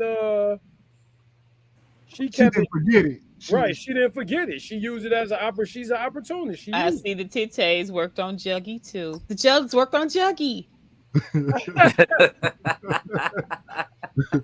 Oh, you know what? Keep it cute. That's a valid point. Keep It Cute says, I don't think she trusts Rock anymore either because she asked Marvin how he found out and he said, don't worry about it. And she know that the only person not the only person because Kanan knows too, but he know Kanan ain't saying. I don't think she think Kanan said nothing. She know that Rock told it. Yeah.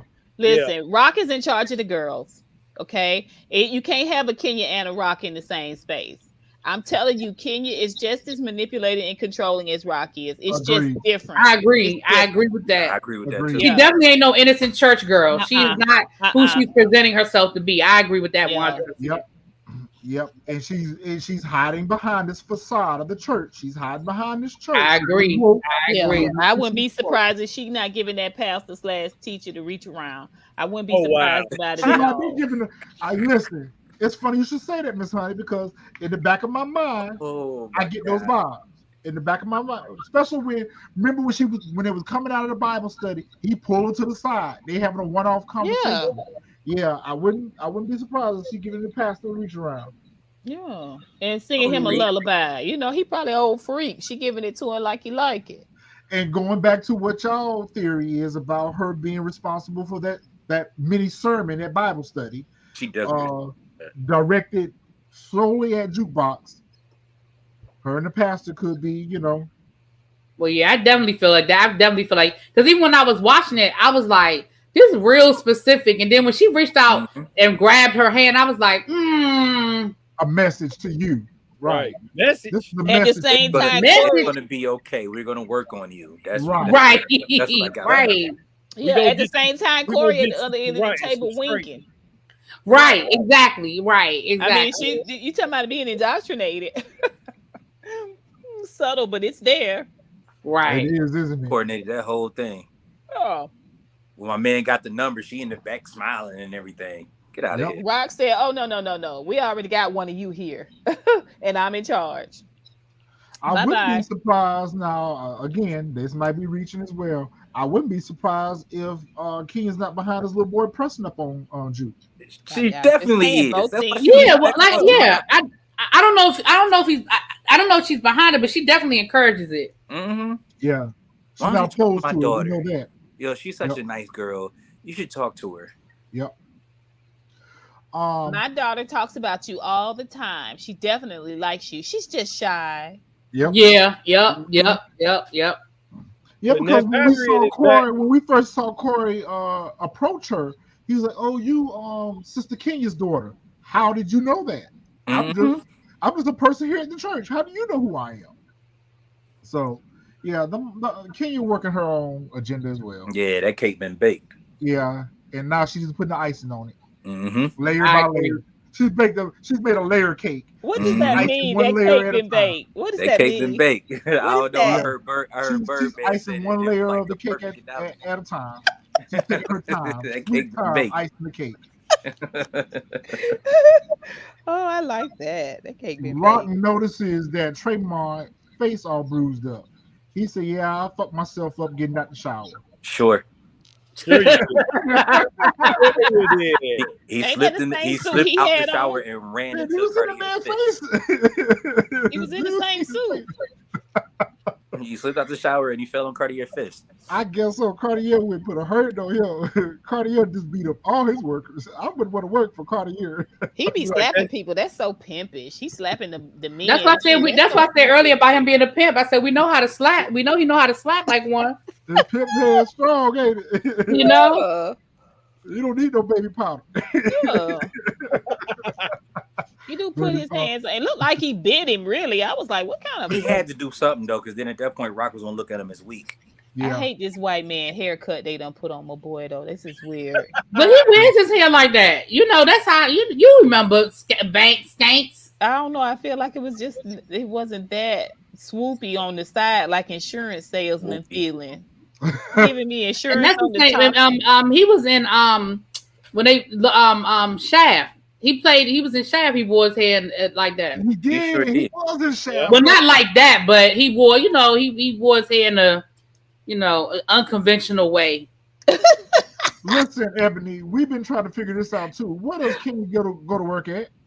We don't know. She living off that money. She living off of Rock. Rock pay her bills. She living off the church offering. Yeah, Rock pay her bills. Yeah, Rock probably just made her just stay away. That's why Rock was shocked when she found out she was in town. Like, wait a minute, what? She did have a shocked look on her face when she was like, "She back." What do you mean she back? And then she been in New York all these years. We ain't see Kenny go to, and then you at Bloomingdale's and Lloyd and Taylor shopping. We said that last episode. We trying to figure out where the money coming from.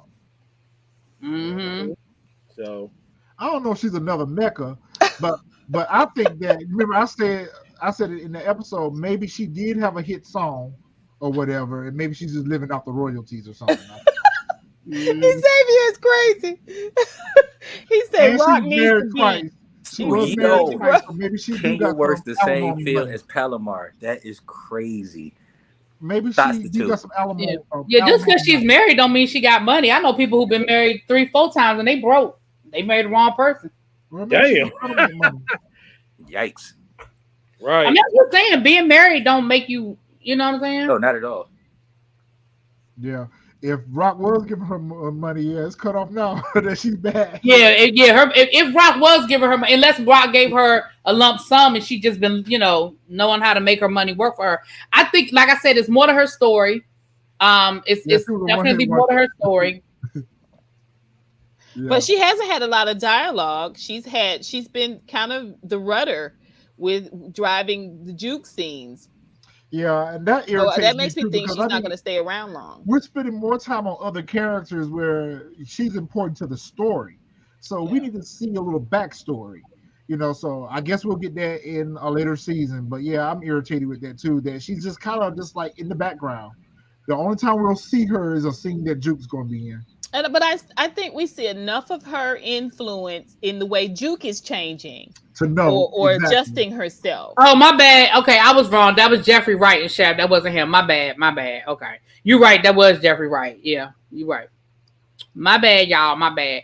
I don't believe that story, Xavier. I don't think that story is true. I think that was with Lulu and Marvin was fighting, and I think that's just the story. I don't believe that. I just don't believe that. I think that was. I don't know. I don't believe that story. Rock offers. Think it was a snub at Marvin for that. Think Lou was just taking a shot at Marvin with that one. Oh yeah, I think it was just digging. He was digging in the wound.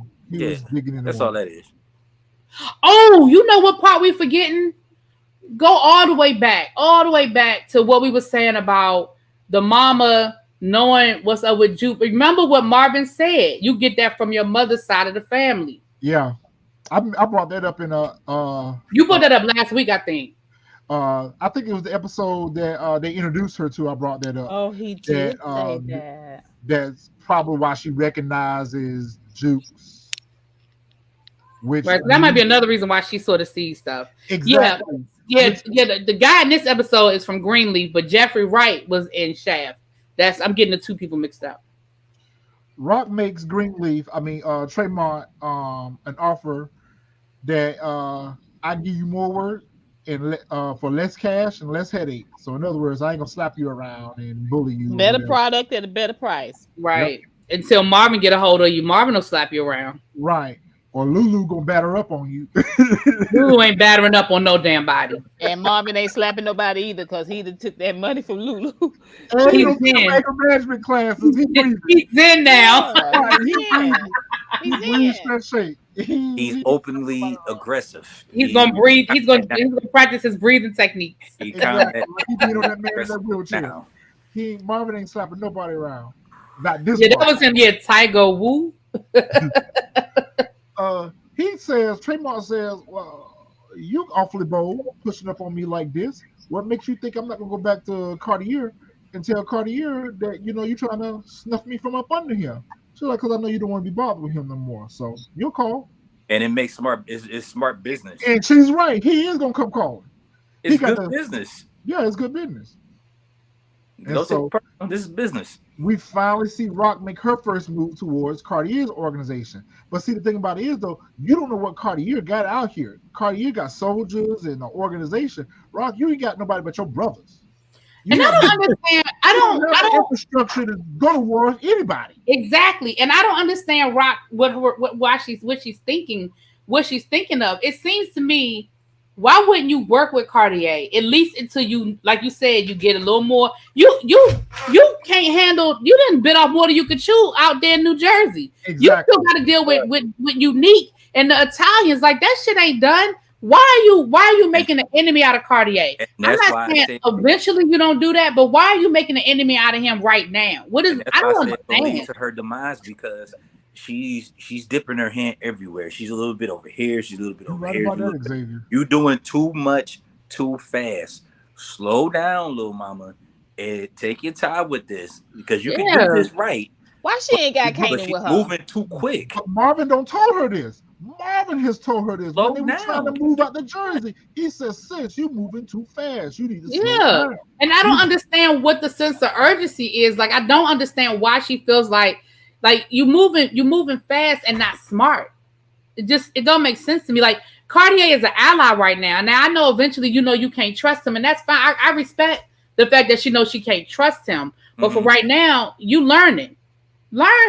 And the mere fact that you have not eliminated any of your other threats prior to, you still got Unique out here looming around. But she can't. I gotta wait. You have not Italians. I gotta wait. But she can't eliminate Unique.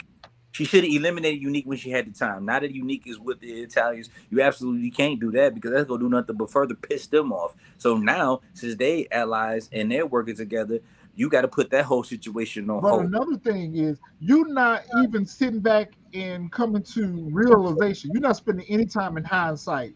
It's 2020. You try to deal with Unique, that blew up in your face. You try to deal with Detective Howard, that blew up in your face. So now these things that were such a big threat to you last season are no longer a threat to you right now. You just let them go on status Oh, quo. they definitely a threat. And now She you just got ain't paying new it mind. threats and new problems that are on top of the old ones that you had. Shit, she And overwhelmed with threats. yeah, you're overwhelmed at this Exactly. point. She getting that tunnel vision. She looking at growth. But They you're trying to stop growing. me. They just trying to stop me. That's Yeah. all. So I'm But the gonna way that keep she's going trying to despite them. grow, the way that she's trying to grow, all it takes is for her to piss one of them off, and then the whole thing is just gonna blow up in her face. She's But you cutting know, her nose off to spite her face. but Really? Yeah. it's so funny. What we're seeing in Rock is exactly what we saw in Kanan in Power. He was just so eager. He was just so bound and determined to take Ghost and them organization away from him that he was making good moves, but he was making big mistakes along with making those big moves and good moves or whatever the case may be. The same thing we seen his mama doing. His mama has a great business acumen. She has a great ideal of running a criminal organization, but she lacks the infrastructure to be able to successfully run their criminal organization. She thinks that Marvin and Lulu is all she needs and now Kanan. No, you need to be moving a little bit. You need to be moving 3 moves ahead. Right now, you're moving 1 move ahead, and you're itching at that. Rock is way in over her head. And you know, last season I was Team Rock. I'm not team nobody right now because I don't really ride for Unique, but I'm not riding for Rock either. Right, I guess right now I'm Team Jukebox. I'm Team Last Jukebox. season I was Team Rock too, but the way that Rock is moving and the way that she's about to get ready to blow this thing up is gonna be And I'm gonna the tell you mind what of else the getting ready to organization. happen. Just like she lost Azuma Dean last season, she finna lose these Colombians because Juliana mad about her not dealing with that Unique situation. She finna lose her connect She should have killed Unique the next day. the same day. Unique, I'm about to say Unique should have been dead as soon as she got She her should money back. have, but Yeah, she should As have. soon as she got her But money back, Unique was supposed to be but Should dead. have been since she gone. didn't, That's where she messed up. Really. since she didn't, and Juliana has a problem with it, and this is how you even got to connect in the first place. you finna Should have lose killed. that next. You finna lose that. You could have rectified that. Kill him. Yep, you could have rectified that. Or at the very least, let's say she didn't kill him the next day. Let's say she didn't kill him that same day. When you went down there to that bodega and that lady told you that Unique was still coming there bothering her, and she was scared, you should have left there and dealt with it then. You don't need Unique to run this business. And she don't went got That's that what pressing Juliana curl. said. She don't went got that pressing curl. She don't told you, look, Juliana finna be a player now. She finna be a player in the Okay. game now. She finna be working with her cousin. Like, Rock you out. Rock, you finna lose your organization. You finna lose your cadet. Symphony is Yeah. having his Mr. Rogers father-son moment with Kanan. Not Mr. Rogers. And it's a beautiful day in the neighborhood. And we learned that Symphony has got a job offer down in Charlotte, North Carolina, routing buses. This is the best you can do as a college professor, Symphony. Oh no, he's gonna be No, doing he's the not culture riding. route. No, Yeah, no, that's he's the different. director of. He's like he's Director of mapping out the bus routes, which is what he's Yeah. because he's in urban development. Yeah. Mhm. Okay. Thank you for clearing that up for me because I had a big question mark about that one. Yeah, this like entry level murder. This is a good job. Symphony, Kanan is sad. Kanan is kind of bothered by the fact that he's leaving because this, I feel like, is the one and only positive influence that we have seen in Kanan's life Yeah, somebody he can lean on. Yeah. and someone that he actually can trust. And Yep. even though he know that him and his mom, weren't dealing together, they still maintain a relationship. So I feel like losing Symphony is the last piece of losing what made Kanan somewhat innocent. Losing Symphony, I think we've lost any other hope that Kanan is going to be okay. Okay, yeah. Oh, that's fine, retro. But Kanan just left being over at Palomar's. Yeah, that's true too. Kanan got a gun, kicked in the door with Famous, and got his money back. Yeah, that's right? true. We're Okay, past so that point. We're past that point, Miss Honey. You're right. yeah. I mean, he's not innocent. He's playing Symphony too. I mean, it Yeah. is a fun side, and he's taking a chill from being Xavier, you just noticed that? I know. Kanan, but First still, thing I noticed. Yeah, he's it's not always innocent. North Carolina or South Carolina. Yeah, it's always New Yorkers come from down south. Really, North B Carolina, explained that though, didn't she? Yeah, she explained that. Mhm. Yeah. Yep. But And that's what Rock gonna be. That's why she couldn't do what she tried to do, but that's what she gonna be. That's exactly what I said. I said we've been trying to figure out where Rock is. Rock in Charlotte, North Carolina with Symphony. When she didn't kill him, I said, well, we know where Rock is. Yeah, she need a place to hide out. Yeah, she in North Carolina. Remember, that's what you said. That's where they go hide out at. That's where she going. Oh my goodness. So Kanan and Symphony say their Symphony got on goodbyes. 2 different pants. He got blue jeans on when he's sitting at the diner, right? And now he's got on black jeans. No, it was the same jeans. They just faded as ever. Yeah. Oh, that's Kind of sad. like that rinse Bless wash his heart. dinner. Oh, Yeah. he the only one Said wears bless his jeans. heart. He's the only one wears jeans. Did you guys notice that the other guys don't wear jeans? No, I You haven't don't even noticed. I see really the ain't paid him much jeans. attention. That I really I don't didn't. know, but I want a slice of this pizza. They've been hollering about it was so good. I feel like Right. this is the same He's place that before. Marvin had his meet up at too. I think I want to try a slice of this pizza. Symphony and Kanan say their goodbyes, and who do we see? Hey, Carl kill 22. her, please. Kill her now. Miss Honey, what's going on? Miss Honey, you Where's only given one where job, is the- and one job only, Miss Honey. What's up? I want her to bite the sidewalk so bad. Where's Please the take where's her. I the just want her to put her disconnection? mouth though? on the sidewalk. I just Take want her. her to do it. Please take her. Oh, she is the worst. Who's Beyond over the worst. who's over disconnection notices? Because we don't have a sense of urgency here. Miss Honey was supposed to be handling that. Miss Honey Listen, was personally like- handling this. Like I've been trying to figure out her motive behind this. Like, is she doing it because she feels as though she has something to prove?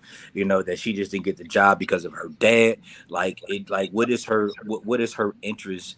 You know, in this. And then it got to the She's a point good where cop. it further just kind of like pissed me off. but Like this during the conversation that she had with her girlfriend, it just kind of like pissed me off, you know, even further. I said, here we got this lady who's built like my 12-year-old son that just won't mind her business and just go away. Nobody else is talking about this, but you yet and still want to keep going. Wow. You yet and still want to keep going about this. What is like? Why are you so fascinated about this whole son situation? What is your motive behind this? Who are you trying to prove something to? The daughter that said leave. I mean, not the daughter. I'm sorry. The father that said leave it alone. The girlfriend that said leave it alone. Howard said leave it alone. Everybody has told you to leave this shit alone. Why are you?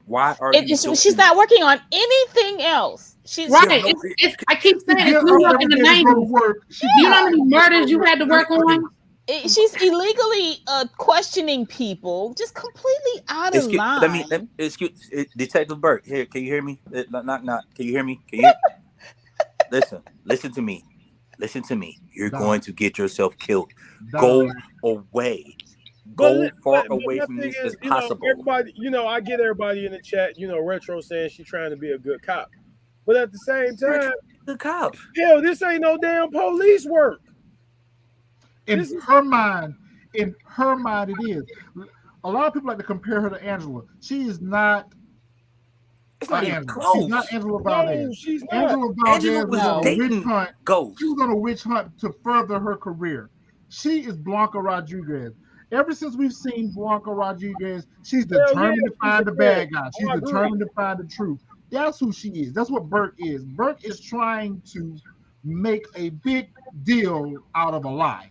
She's trying to make the lie that's the truth come to awareness. She's a dog with a bone. Just like her girlfriend told her, she said, "Well, I'm investigating the shooting of a cop." She said, "No, you're investigating a cop." Like at this point, you're no longer just right. At this point, it's no longer about the shooting. You are investigating your partner. Exactly, Bab. She wants to prove that she's a good officer, and she's But not. now, but like she She's said, nosy. now you become internal affairs. At whatever show that we've seen where cops get involved with internal affairs, built like it a don't work. 12-year-old. She is built like my 12-year-old son. Who's worse? Okay, so listen. Cooper Sacks or Burke? Oh, Cooper Sacks is the worst. No, Cooper Sacks. At least Cooper Sacks redeemed himself a little bit with some of his actions. Yeah, ain't no coming back from this shit. No, there's no coming back for Burke. She's gone. And then, you sat there and had drinks with your father, and your father told you, it's your partner. Trust your partner. Leave it alone. Like, damn. So you're gonna lock Kanan up? You're gonna find out and lock Kanan up? Like, what? I'm with you, JOJ. What's your end game? A promotion? That's what Where's I'm the saying. captain? What is the purpose? Because even if she says, okay, well, Kanan probably had something to do with it, they're gonna be like, Malcolm didn't say anything about Kanan, this and the other. Detective Malcolm can flip it. Detective Howard can flip it any way he want to flip it. His memory could all of a sudden came back and was like, no, he didn't do it. Even though I still don't think we saw the end of that crackhead who got arrested. I don't think we saw the end of him. We will see him.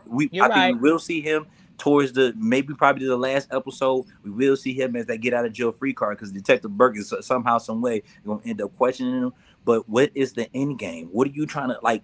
If that's what you determine, if that's what you determine to do, you're going to have the whole police force flip on you. Yep. She is Greg Knox. She's Greg Knox. She's Blanca Rodriguez. She's all of that. She's dead. That's what she is. And we also see that she's now starting to move sloppy. Is she dead, or is Howard just going to give her some busy work?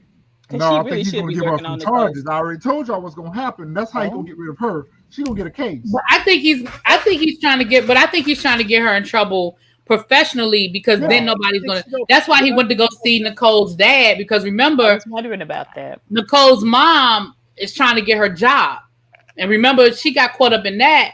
And I think he's trying to get her caught up professionally, because he ain't gonna put no hit out on her. But if he can get her in trouble professionally, and then anything she says, nobody's gonna believe her. You're a disgraced cop at this point. Right. And now, if she does come back and be like, "Well, he lied, and that's really his son," and they're gonna be like, "Yo, nobody's listening to you."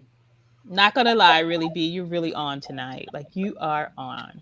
How did she mention her father's honor? What do we know that about her father? Like, how was she mentioning her father's honor? Well, I was going to respond to that by saying that there have been a lot of offhand comments made about her father. So apparently her father wasn't highly regarded in the force. Mm-hmm. So, I think he left out on a bad note, per se.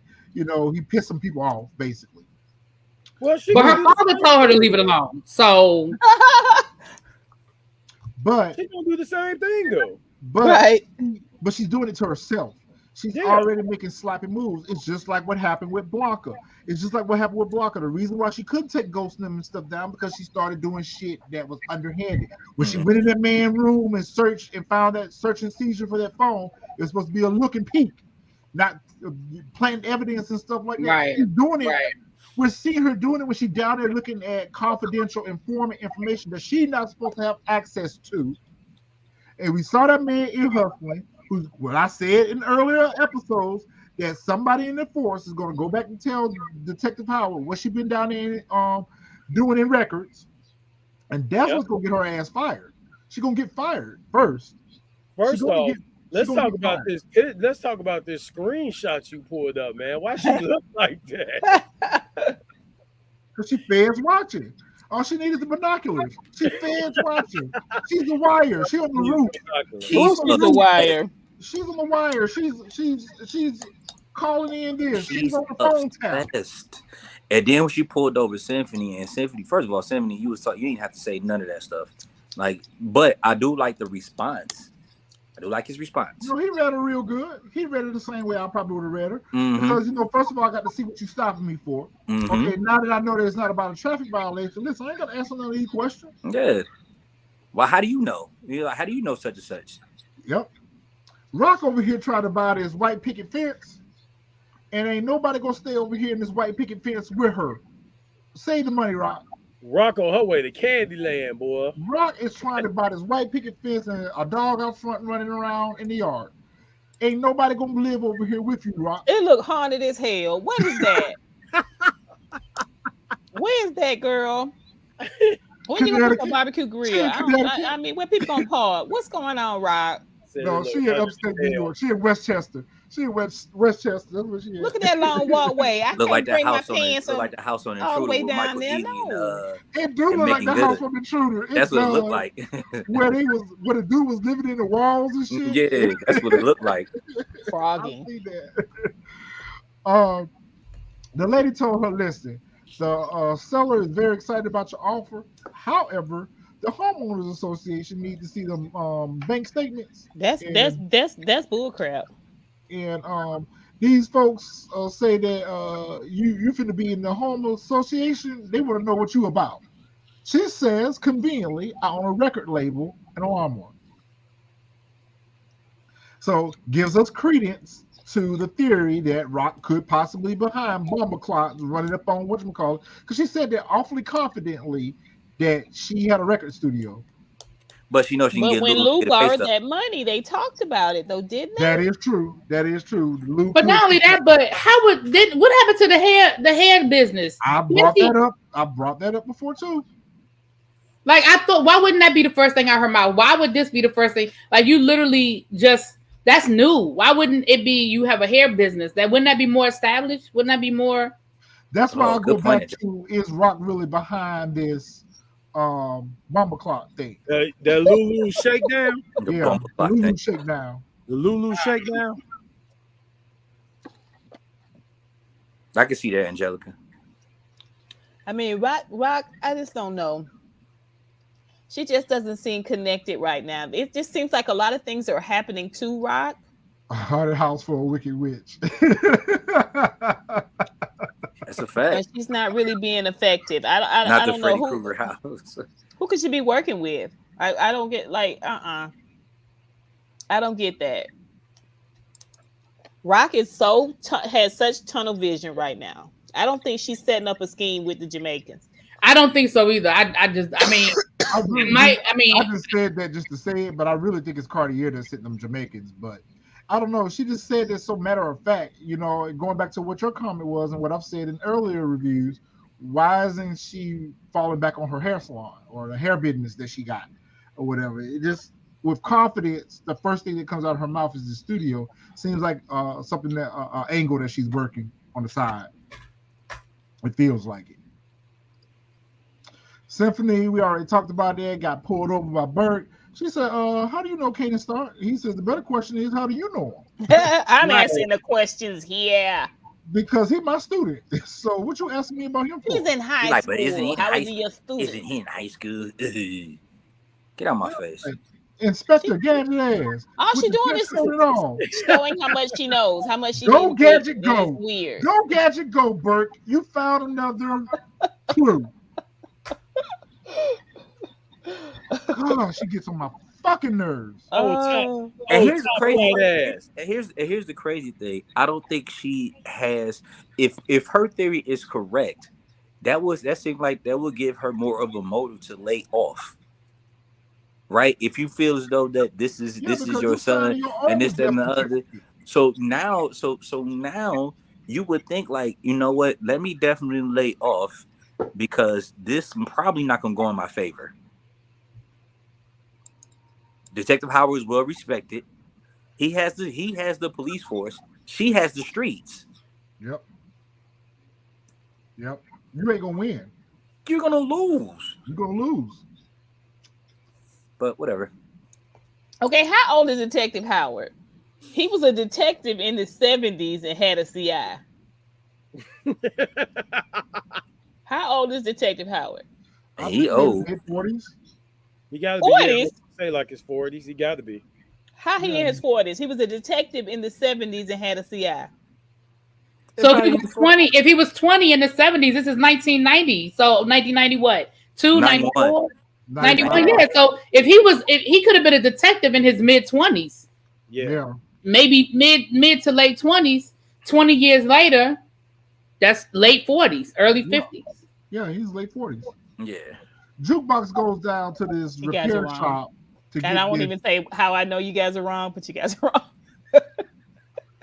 It's fine. We'll Let's move get into forward. some more discussions about that age thing because it's going to come up later on in this episode. So Jukebox goes down to this repair shop, gets the tape fixed, and we know why she's going to get the tape fixed. So that was very admirable of her. Warrell and Unique Okay, OG3s. out doing their thing. Lord. I said the same thing, boy. Man, them Okay, three. OG3s. I was wondering. I was like, I bet they're gonna mention the shoes. I That's don't really purposely think why they I didn't go say with the anything about the outfit. top fives. That was the one reason why I didn't say anything about it, because every time we mention something about the shoes, we get on this tangent about us and our shoe thing. Okay, we So don't have to get on a tangent, but I would at a later point like to see what shoes you would have paired with that, because I just don't think those shoes went. But it's it just But did. we talking about before all the different colorways that came out the way that it came. We're not That's gonna go true. there. Never mind. okay. Yeah, we're not gonna go there. okay. That's a whole different topic. We're Never not gonna go mind. there. Right. We ain't gonna do that. Warrell and Unique meet up, and Warrell is still right in the middle. He's still playing both sides, trying to talk to Unique and tell Unique, like, look, does Rock know that you moved the work from this building to another building? He's like, Rock an investor. As long as she get this money, she ain't got no say in what I do, or whatever the case may be. Making moves. Cash Yeah. money. And he's basically trying to tell Royal, you stupid. You stupid acting right now. Because Rock know that we are a threat. We know that she's a threat to us. We need to look out for ourselves. That's why I'm on my own thing, and I'm working my own angle right now. And if you'd be smart to start working your own angle too, because you finna be collateral damage. And we already said that. We already know that Warrell is going to His days is numbered. days are numbered. He's going to be unalive soon. And because of this scene, that's what further made me think it's gonna be Unique. They go ahead and take him out. Yep. I don't give a fuck what she see. I'm making my moves, and and he's gonna be up out of here real soon, unalive. Mm-hmm. Marco pulls up on him to collect the money that Warrell just bought him, and uses this opportunity to ask him about Marvin. He says, far as I know, Marvin paid what he owed. And so now Unique knows that Marvin has propositioned Marco for some side work. He don't know exactly what for, but when it comes out that Marco is dead, then Unique gonna put two and two together, and that's gonna further allow. Ooh, I didn't even think about that. Yeah, that's gonna further allow him to make more. Oh, I didn't think about that. Okay, Mm-hmm. okay. He just like this. Yep. Rub hands Yeah. like Burke. But he was fair. rub But he was together. fair. He was fair. Yep. Yep. Yeah, Yep. I like that. I like that part when he was like, far as I know, he paid what he owe. You know what I'm saying? He ain't no hater. Yep. His beef ain't really with Lulu and Marvin. His beef with Rock. Rock got her stink all over this.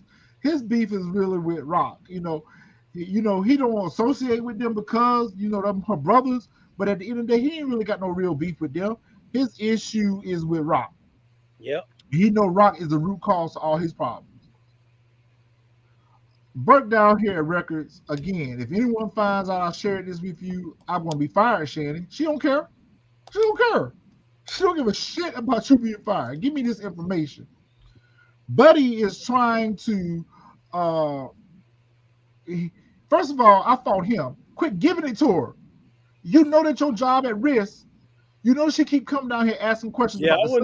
This is the third time you came down here and pulled this file. You should have got all the information the first time you looked at it. Damn dummy. You back down here looking at this file again. So Howard had a 17-year-old female informant. We know it's Rock.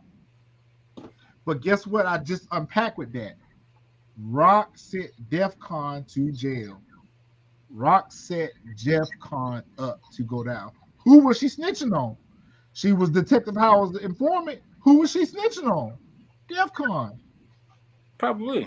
So Rock been moving dirty since she was 17. Rock been moving dirty for a long time. That's why she's doing it so easy. She's been playing her way to the top on for a while. For a while, yeah. For at least about 20 years.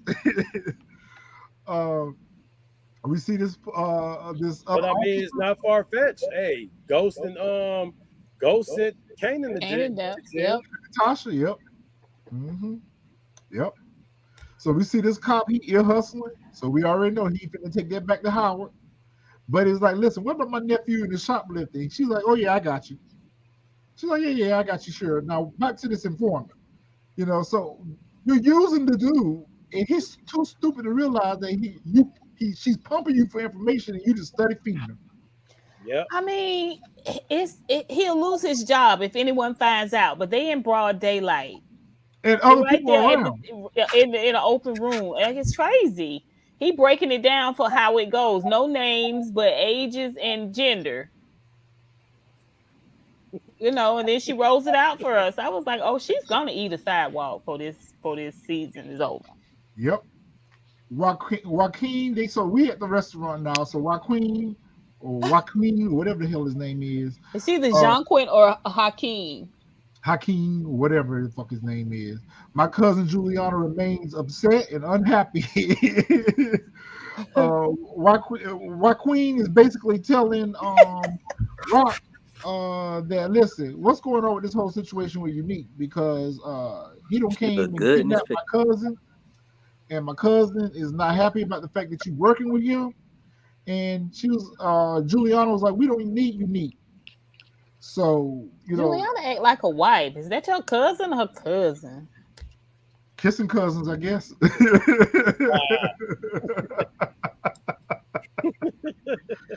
Should have got a hair fix for him. Juliana looked nice here. She looked nice. I'm so glad to see her out of that ponytail. She looked nice. I was talking about Rock looking good, but that's fine. Rock always looks good. Rock been sitting. Yeah, Rock looks good in everything. She Rock look can have extra a good. bathrobe on and a pair of slippers, and she still look good. Rock looks great at everything.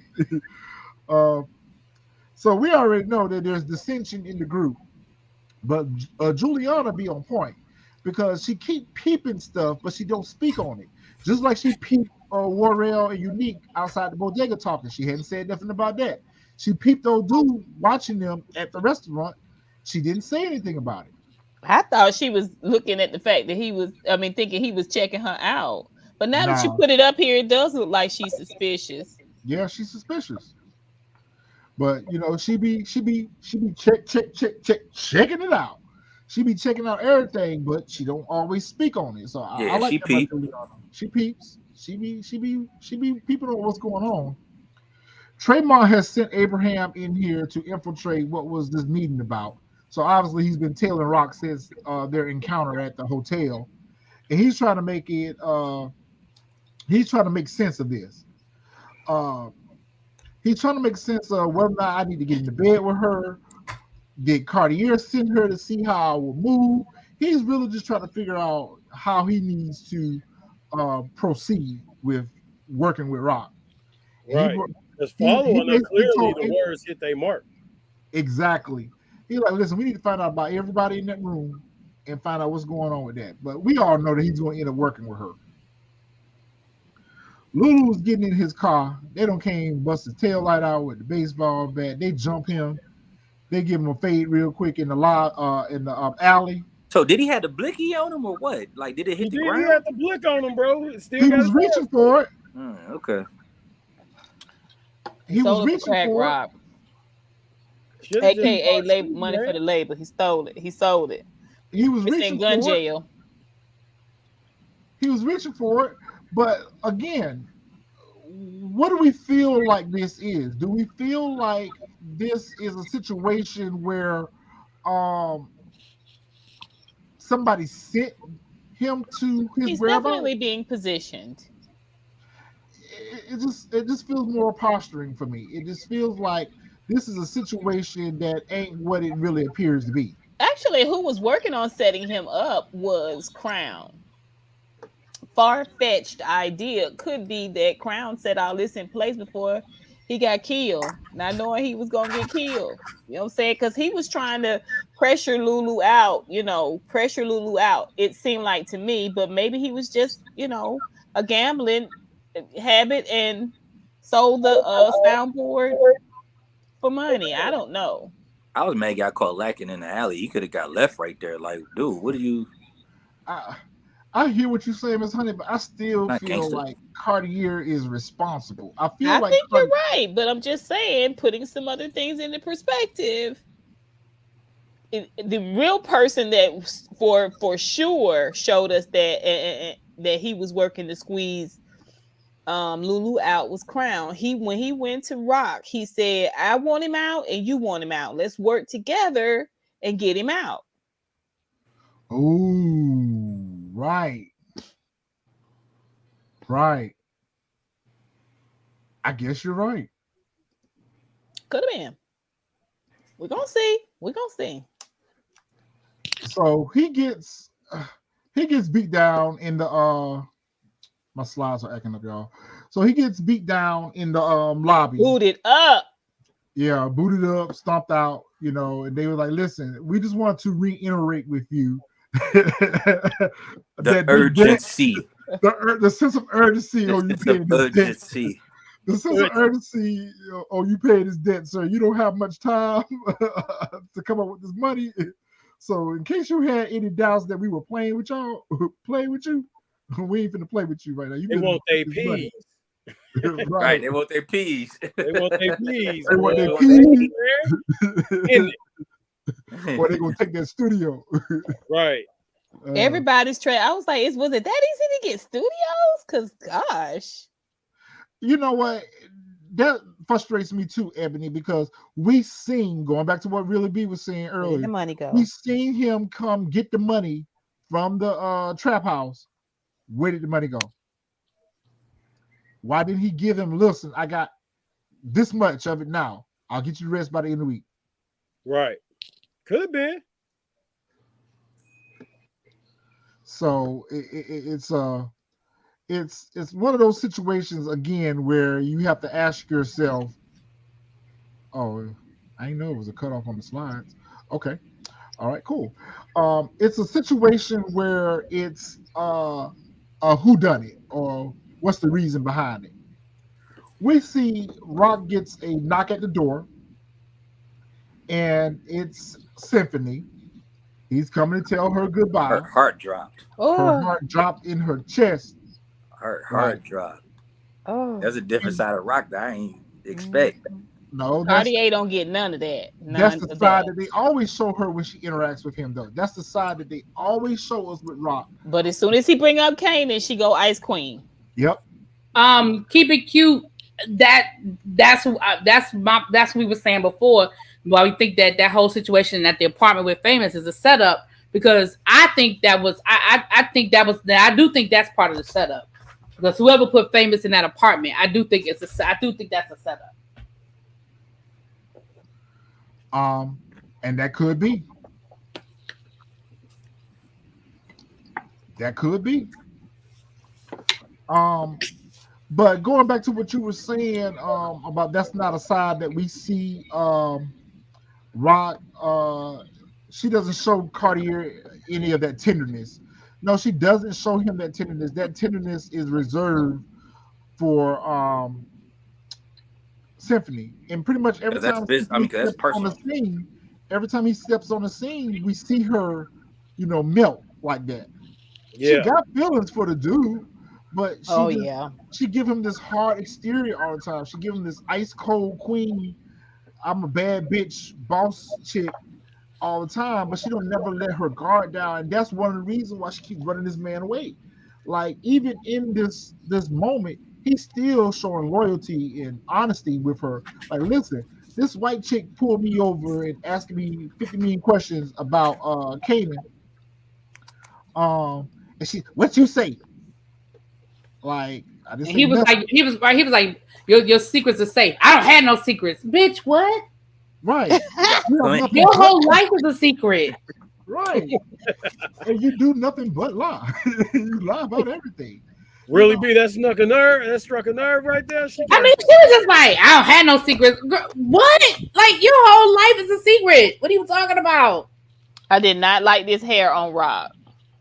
No, I wasn't crazy about the hair. Yeah, I didn't care for this hair on Rob. My man Marvin. Feel like she got a little shorter. Graduated his anger management class. He's graduated from the anger management class. Do you get a certificate or something for that, Marvin? I mean, listen. Marvin made it. What Marvin got it cannot be weighed in money. Marvin got him a Sunday love. Okay, she gonna bring on a nice Sunday meal over on Sunday, and it's gonna be on. Yep. Yeah, Miss Renee is trying to get her a little piece of Marvin. Look at them sensible slacks and that sweater. She gave Marvin her number and said, "I want to stay in touch. I want to stay in touch." She say, if you ever need somebody to listen," and he said, "I like to be heard." She was like, "Well, I like herding." I like herding. That is wow. Certificate is the counselor. Mm-hmm. Yep. Very obvious, very, very obvious. That he talking to the Caucasian guy. She broke that right on up. She was like, "Excuse me, Marvin." Bam. Is my number. Oh yeah, it's good. That is the certificate. Yeah, that's for sure. Yeah. Right. Yep. So we already know where that's going to come. Oh. This was creepy. This was creepy. Jack, you know when you were that age. You look like you twisted my man's nipple. Let's start with that. I was about to say that. Like she was playing. Yo. Ain't nothing wrong with a little twisted nipple now. Stop. Okay, it's not nothing wrong with a little twisted nipple. Mama, is this milk still good? He just busting look on the carton seat. Just busting in. Right? Can't you read the expiration date? Y'all like y'all kids don't ask y'all questions that are obvious in their face. Because I know my students do it, so I know y'all kids do it. Yeah, they do. Mama, I'll be like, bro, come on now. Come on. Right, like, come on, like. Yeah, I'll be like, bro, I'm just busting nobody. Or just the good old fashioned trick. Open that motherfucker up and sniff it. Yeah, right. Just a little bit of it. Yeah, she know what was going on because you know you're supposed to not. Yeah, she knew what was going on because she bust up in the room. That's what I'm saying. I feel like this was all the setup, and then she throwing the milk. Oh, you whore! Oh, it just seems so fake to me. Baby, let mama have them. Right, and then her mama was like, "Don't go after her. She gotta learn how to get her heart broken." What? She need to learn how to hold on to a man, right? Don't get me wrong. I know it's some ancient mamas in the world, so I'm not saying that it couldn't have possibly been. I just don't believe this. I believe it's a setup. She did say, "Let her go. She'll be fine." Yeah. Yep. High school student, not at even this point. senior. There's no regret. There's no remorse. There's no regret. None. More. You pull now that you know that your daughter is in the house and just got caught. You still. And Kanan don't seem to really give that much of a damn because all she had to do was be like, "Come back," and he was like, "Okay."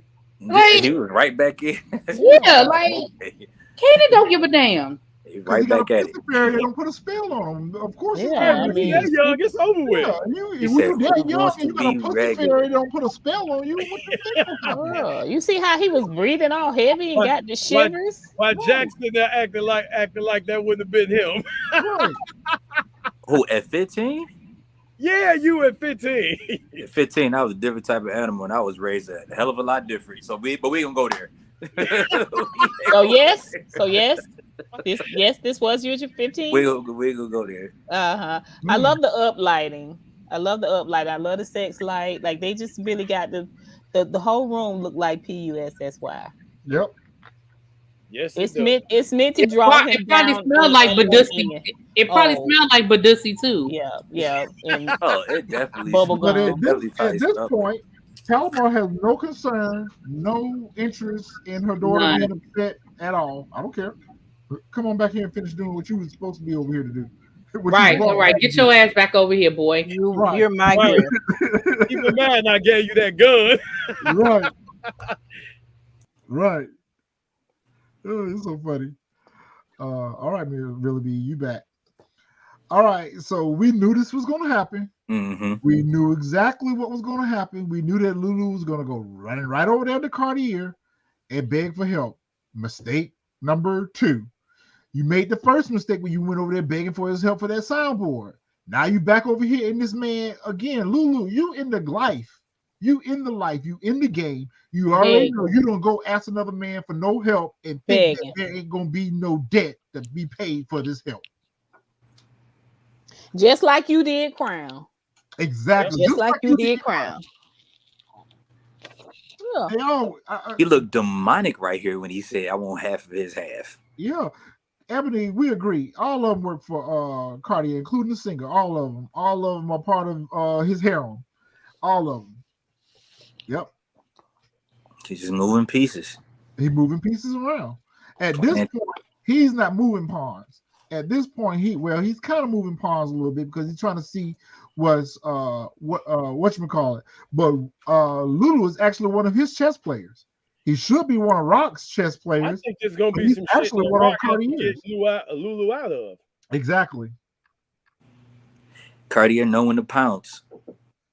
He gonna take that studio. We already know. He know when to pounce. He ain't gonna have no choice. That studio is good as up out of here. Yeah, he ain't gonna have no choice. He gonna put himself in a position where he ain't have no choice. Laverne is coming home from her date. She don't have a great time at the movies. She get a little kiss from a little boy toy. And he was very respectful. He didn't grip her booty. Back then gripping that booty and bringing you close was the thing to do. And she even kind of pushed him off a little bit. Say at that age. But I think that comes from the fact that he's in the church. I think that also comes from the fact that he's in the church. He's a church boy, so he know that he's not supposed to be having sex per se. So I think they both were a little reticent or whatever. The quickest ones. Yeah. Nah, that dude ready to pop off. That dude ready to pop off CG. Yeah, them be the biggest ones. But I like the fact that he respected the fact that when she pushed him away, he didn't try to, press up on her anymore. He didn't try to press up on her no more, try to take some shit.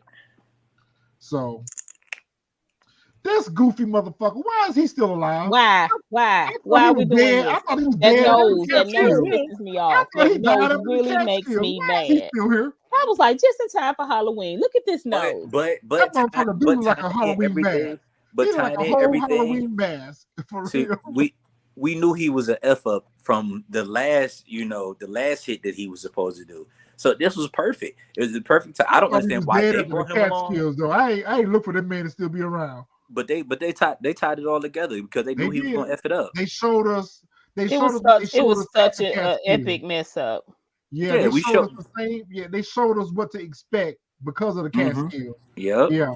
They showed us who he really was, who he is. When we saw that Halloween plastic mask, we knew exactly what to expect because we saw what happened in the Catskills. So yeah, I agree with that. Yeah. Yep. So when I saw him there, I knew exactly what was about to get ready to happen. That he was gonna fuck up the kill. Yep. I was like, he gonna kill him. He gonna kill Marco. I didn't know he was gonna kill Marco, but I knew it was gonna go south. Yeah, we knew it was gonna go south. It shocked me that he killed Marco. I was like, oh. That was the only way possible that I could put in my. That was the only scenario that I could put possibly that he messes this up. Who kicks a door in? Who does this? Sure. You had already broke into the house. That was so predictable. I was so frustrated with that. That was so. Yeah, it was the only way possible. I think he can mess this up. Like, what the police will come by and they were going to see his face or whatever. I was like, nah, they the mafia. They probably got police in their pocket. So I was like, the only way he can mess this up is if he killed the son. Yep, and that's exactly what happened. Shoot him, dog. We don't kill women. Why would you say shoot him? I'm just saying, like, you standing there trying to look for a shot. Why you just didn't hit this fucker in the back of his head or something? You could have hit him with the back of the head. You could have hit him and help your boy. You could have hit him with the back of the gun. He's standing there looking for a shot. Like, no, look for a shot. Go crack his head. This scene right here kind of pissed me off.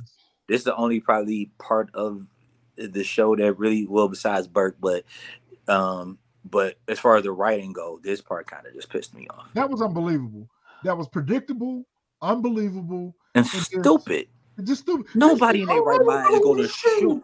You don't have a clear shot. Yeah, you could have just went up and just smacked the dude in the back of the head with the gun. Got the dude up off your boy. And your man go ahead and plug. it's two of y'all against one, and you're holding a weapon, and you're just standing there watching them roll around on the floor. You're an idiot. Could have hit him over the back of his head, then finished him off, then fucking left. Why was his eyes closed while he was shooting? Like, what are we doing? I don't know who to shoot. Who do I shoot? I'll shoot both of you. Bang, bang. First of all, the mafia are known for like professional hits. This wasn't professional at all. Neither time. The Catskills wasn't professional either. It's crazy. Yes, Xavier. Let's defund the mafia, right? Because this is not mafioso right here. Not mafioso. I bet you if it was black, they'd have found it though. I mean, I guess you need these bumbling idiots to make. You know how many episodes of Sopranos I'd have seen with clean hits? This ain't it. Right. That's what I was saying. Why would you kick the door in? This could have been a clean hit. This could have been a clean hit. Turn the knob, open it, boop, boop, dead. Yep. In every show, movie, or whatever, they earn their stripes off of clean hits. Shoot him, Tom. Shoot him. How did Nami become a made guy? Oh my God! I'll shoot both of you. That he did. Shot both. Killed his boy, but didn't kill the op. Dumbass. You killed your boy, but didn't kill the op. Right. You let the but I bet you if he was black, he'd have got him though. He'd have found him if he was black. Oh God, yes. You know he couldn't stand on black folk. If he was black, he would spray the whole flow up. I guess you get what you pay for. You only paid $5,000. You get a bumbling hitman for $5,000. What are we talking about? A bumbling hitman. But in fairness, we are talking 1991. There is no fairness. There is no fairness. 5,000 is a lot of money in 1991. I guess so, but not for two. Well, it wasn't supposed to be for two bodies, but still. Yeah, I mean 1991, 5,000. What they got 2,500 apiece. There was two for one. Better yet, he probably would have been Marco would have probably been better off just sending the dummy in by himself and not even going in with him. I would have just sent him in like, go take care of that work for me. I would have outsourced it. He should have been a getaway driver. Yeah. Listen, Rock ain't watching the money. Marvin ain't there watching the money. Marvin got his own thing. Why are you focused on it? It's so ridiculous. It just is so ridiculous. Nobody is watching the money. These gangsters are so, drug dealers are so hands off and still making $75,000 a day. I don't know. The this work is crazy. sells itself, Miss Honey. It don't have to be much thought and skill put into it. The work sells itself. I mean, why go to school? Like the work sells itself. Of course, you would know about that, wouldn't you, JOJ? I made me a little something. Know anything about work other than the one that I punch in and out for every day. So Rock and Detective Howard are meeting up, and she said that bitch cop that you fucking with, that white bitch cop you fucking with, she nosy, she asking around, she done rolled up on people, and he like, oh, she'll be all right. What about your boyfriend? And she like, again, I'm angry with the writing. I'm angry with Rock. Rock, this man just gave you bad information. Why are you even taking anything else in credence from him and putting it in here? Don't listen to nothing else this man say. But she got to though. Yep, she got to. She got to, because anything that can implement her and Kanan in any situation, she got to eliminate it. I like their energy. I like the actress who plays Rock and Omar Epps' energy together. I mean, they were almost civil for a moment. They're civil in these scenes because remember last season they were more combative when they met up. They have a level of understanding this season. It seems when like he says, even, "My son called me." Yep. Even despite the fact that she tried to kill him, they still have a level of understanding where they know that they got their strange bedfellows. And going back to that scene with Palomar and Kanan, Juice with Yolanda and Omar Epps' character, wasn't he underage? Yeah, he was in high school. Yeah, he was in high school. He was in high school. That was a repeat of that. That was a repeat of Juice. Yeah. But I think he knows that he has to kind of work Rock to a certain extent, because he know that Rock will go off half cop and do some dumb shit or fuck up some shit. So he kind of has to feed her with a long-wooden spoon, but he feed her stuff that she just reacts hastily on. Just like we already know what's going to end up happening to Famous, because when he told her that, hey, I got your Kanan friend out of jail who had a bag full of dope money, that's going to be some problems. Yep. That's going to be some problems because she's going to come want to know about that. And it could be some problems with Famous. They have a conversation about One-Eyed Jack. He says, Man, I tell you, she was shook. She was shook, but she couldn't show it. I love that filming though, the way they kind of brought her back. I was like, oh, she shook. He pulled her back in with that. He yanked her back in with that. Turns out One-Eyed Jack wasn't a snitch after all. Maybe I don't know. And so she kind of like thinking about that. I just killed this man for nothing. Yep, you did. Why couldn't this whole house get sprayed up in this scene? Look how white everything is. It's just so white. Well, just spray the whole front of the house. Narrative. Yeah. Like, look, you ain't even come to bed last night. You down here fumbling with these papers. Like, what are you doing? She's obsessed. She's looking at her. Look at the expression on her face. She's looking at her like, that's what is and that wrong must with be the you? uniform. Like them being dressed like it's so Stepford. It is. But look at her. She's looking at her like, what is wrong with you? She said, my mama fell last night. I gotta go. Right. She didn't even have no reaction to that. Like, she was like, is she okay? Just like, you want me to come with you? Yeah, she had no concern whatsoever. She's just obsessed. Obsessed. Yeah. She is obsessed. Why are you so upset? Did Detective Howard push her? Right. Did Detective Howard push her? Detective Howard did it. Raquel Thomas was Howard's CI back when she was 16. I figured it out.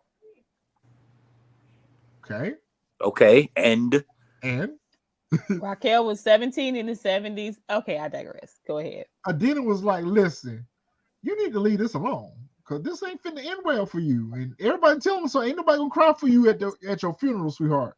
Ain't nobody gonna cry for you because everybody done told you. Ain't no gold watching your future either. I mean, look how she is really pouring over this like it was a mass killing or something. Like she's undoing a serial killer. Like a 24-year-old crime, and it happens to be her boss that's the killer. I mean, her partner that's the killer. The damn Zodiac code or something. Yeah, what are you working on, man?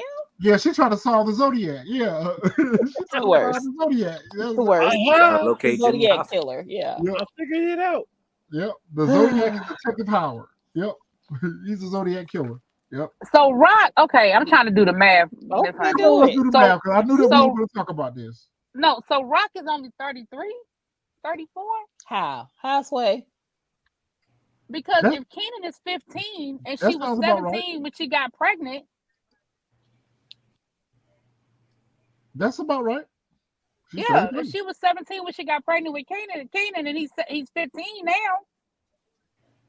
I need to go back and hear it because I thought she said Detective Howard had a CI, a female CI who was 17 when he was in the 70s. So I'm like, she was 17 in the 70s. She did, but what she's saying here that he had a CI that was 16. At 17, Rock gave birth. So either way, 33, 34. But if you fast forward it, that still makes sense because again, we're in 1991. So if you subtract 15 from 1991, that's the 70s. Yep. Maybe it was the late 70s. Maybe it was 79. But if you subtract, it's the late 70s. If you subtract, I mean, my math, that's 1977. My math must be off too. How old am I? Am I 33 as well? Because I feel like I should be 33 if this is the math. At the beginning of season 1. I think they showed us at the beginning of season 1. It was 1975, 77, 78. Yeah, Miss Honey, I think you just keep forgetting that we're in 1991. I think you keep kind of basing it off of like 2000. We're in 1991. Oh, honey, you're right. I don't think we're in 91, Chris. I mean, really? I think we are in 95. Okay, but I still think Miss Honey is off. I think It's 91 because when you look at It's 19. It's not when you look at Nicole's 2022. headstone, it says 91. It does say 1991. Yep. Say 91. Yep, it's 91. Okay. Yep. All right, really be you on point. Yep, it was 91. No, Did I she was just owe trying to her know. I shoes No, was just she's trying to today? figure right. out the math. I I'm think just she's trying to right, but figure let out me the just math myself. let me do my own math. But I think she might be right that I'm putting her in 2022, Yep. and it's not. It's 91. Right. So yeah, Howard will probably need to be around 45. I agree. Yeah. Which, and again, if you think about it, him being a detective is probably a CI, because it doesn't mean he was a detective when he was a CI. He was a CI. I mean, he was an undercover police officer. It doesn't mean he was a detective, but it was probably some old 21 Jump Street type Let's shit. do math. Let's have math time. Yep. Okay, that it's right. But you know what She's I'm saying? It was Really probably B's right. it was probably like some 21 Jump Street shit where he looked young. It didn't mean he was a detective. He probably wasn't a detective then. He was an undercover police officer. Yeah. Right. So he would have been in his mid-late 20s. Just like how he was in Too Deep. Yep. The exact same scenario in Too Deep. Oh, Jay Reed looking ass. Does kind of look like Jay Reed, don't he? Jay Reed, yeah. Right. What's the mathematics? What's the mathematics? Well, we don't know what the mathematics is today because Lulu took the mathematics. Really. Right. Lulu done stole the mathematics. Lulu stole mathematics, so we don't got no supreme mathematics this episode because Lulu took all the mathematics. Right. So history, math. Thank you, Really B. Corrine roll up on rock. She said, Miss Thomas. Do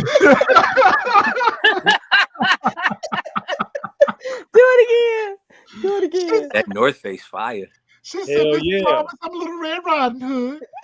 And, I'm here to talk This is the hairstyle her mama should have. Them buns and stuff. I was like, I don't know. She giving me 33. Get that joint. Look at Rob. Hey, Barbara, I'm Shirley looking at. Okay. Hey, Barbara, I'm Shirley. Right. Hey, Barbara, I'm Shirley. Barbara. Hello, Barbara. This Shirley It's looking me, at. Shirley. This is her look, baby. That fashion fair red, them gold hoop earrings, a black and white setup combo, hey, that jacket and old nasty piece of wig. Yo, that jacket is fire. That Neptune smacking though, boy. She says, I am Corrine Ashford, and I'm a friend of Kanan, and I got some money to tell you about my whole ass. I think it's something you should know. Kanan been smoking my mama boots. Right. Okay. You need to go over there and put a stop. My mama been blowing on Kanan's nipples. Giving them crazy nipple twists. Crazy nipple twist. Hey, that could be though. My mama been licking Kanan's nipples and blowing cool air across the top of them. She sure did. Palomar could be taking all them boyfriends, boy. Okay. She probably tired of it at this point. She probably tired of her mama stealing all her little boyfriends. Right. My one don't give them no ass. She did. She tried to give it to her, but Palomar look like she do rim shot. She shoot rim shots. She might do. Wow. Oh wow. What? She give him something he can feel. By any means necessary. Yeah, you got to blow that nose wide open. Palomar was caught up in the rapture. What is funny? Get out of here. Palomar was caught up in the rapture. She was listening to Anita Baker. Hey, that's my joint too. That Anita Baker is my joint. She was in the rapture. So we already know that Corrine don't snitched out of mama. Not a problem. I got all the information you need, Miss Thomas. Here's the address. Go on over there and talk to my mama. We see Jukebox goes back over to Nicole's daddy's house. Yeah, I think Nicole daddy at some point is gonna be he's gonna really help Juke out with something. Yeah, because when he was like, "If you ever need me," and then he knows she dropped off that tape. He's gonna be a savior. Who else would do it? Yeah. Yeah, it did prove that Rock didn't know who she was, so that theory's out the window now. No, Rock doesn't know who the daughter is. That don't mean Rock don't know who Palomar is. That's true too. Good point. That means Rock don't know who the daughter is. We know Palomar predator. Yeah, Predator Palomar. Yep. PP. Well, we know from the Kenya situation, this ain't her first time running somebody who got game off. So she experienced with the Palomars of this world. That's true. Right. She was one herself. So Well, that's true too. she was a Palomar herself. Yeah. So just in reverse. She was fucking an older man instead of a younger one. So Okay. no different. Sleeping with the cop I that said you it. was Howard PIing is for. Palomar and Palomar is Howard. Yep. It is. Running it in Yes. reverse.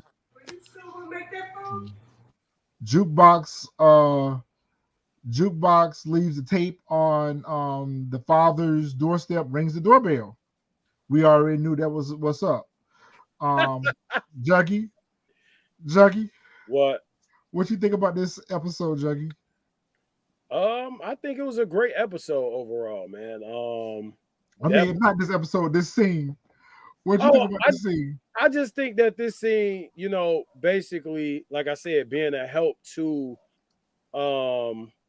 Nicole's father. Like Nicole's father actually asked her about the tape, and with her going as far as going to get the old tape repaired and replaced, and then being able to give it to him, it brought her dad some closure as well. Because I mean, like he was still messed up about everything at the cemetery. So I do think that he's going to be somehow, some way, a big help or some kind of savior to Jukebox.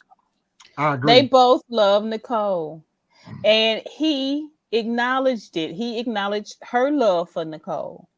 Right? He sure did. He did. That meant so much to her. You could see her shoulders drop. That was a super relief for her. It meant a lot to her because she really is heartbroken over Nicole. She wrote a song. But the dad acknowledges that and expresses his own loss, his own grief. Right. He's coming just as much as she is. And the reality is the father knew. I think the father knew all along. Remember, if you go back to last season when he first saw that tape, remember the look like, I think we even talked about it when we did our review. He knew when he saw that tape of the two of them singing to each other. He knew then. Yeah. He knew. Yeah. Who was that they said was the father in the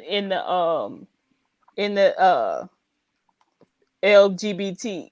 Maybe it was me. In the life. LBGTQIA. It still don't sound right when you say it. I can't get it together. But listen, I everybody's looking for a safe space, right? So Rock got eventually gonna be looking for a safe space. Rock got Symphony in North Carolina. She got Nicole's dad, right? If she has that to is get true. away, Palomar and Rock Nicole are dad. the same age. Palomar and Rock are the same age. Yep. Yeah, that's gonna be interesting. Yeah. What is Detective Howard going over here for? Because I feel like we're revisiting something that ain't gonna work. We've already tried to get her in trouble for letting Jukebox get away. Jukebox didn't have anything to do with the girl getting killed. So what is Howard trying to accomplish here? I think he finna start fishing for something with Burke. Oh yeah, of course. But he and Rock agreed, right? He said, she said, your partner Burke is a problem. What about this boyfriend of yours? Sound like to me he a problem. Yeah, he's a problem. So it seemed like he was going to handle his problem and Rock going to handle hers. I got that part, but what is this man going to be able to help him do to help get rid of Burke? Burke might really be said it's got something to do with Burke and Linda and how she handled that case with their daughter or something. Mm-hmm. I don't know. Maybe so. I didn't look at it. It seemed like to me he got more success going in asking about those records, but he may not know about that yet. Yeah, I don't think he knows about that yet, but that may be just a different angle. So I never thought about it like that. Yeah. So that answers my question to that. Jukebox is totally confused. Like, what the hell going on here? Why is he over here? But she could see Nicole's dad looking around, like, woo, woo, woo. Did you see who left this? Yeah. I think that look on her face is more so about what is Howard doing over here talking to Nicole's dad. So, yeah, she's exactly. What's that connection? Yeah. What this connection is, because she's probably in fear that they're trying to pursue her for Nicole's death. That's what she's probably thinking. Oh, because she was gonna tell her dad something. What was it though? She Oh, was you trying. know what? I didn't think about that. You're right. I didn't think about that. Yeah. Yeah. So we'll see. Oh, I did not think about that at all. I was thinking, oh, you know what? Now that makes sense that maybe now she's nervous about why he's there. Is it about her? I ain't think about that. That's a good point. That's a good point. She's nervous. Fake ass Aaliyah is in the studio that I don't think none of us cared about. It didn't even sound like she was the artist that was singing the song. It just sounded like a bad voiceover and she was lip singing to someone else.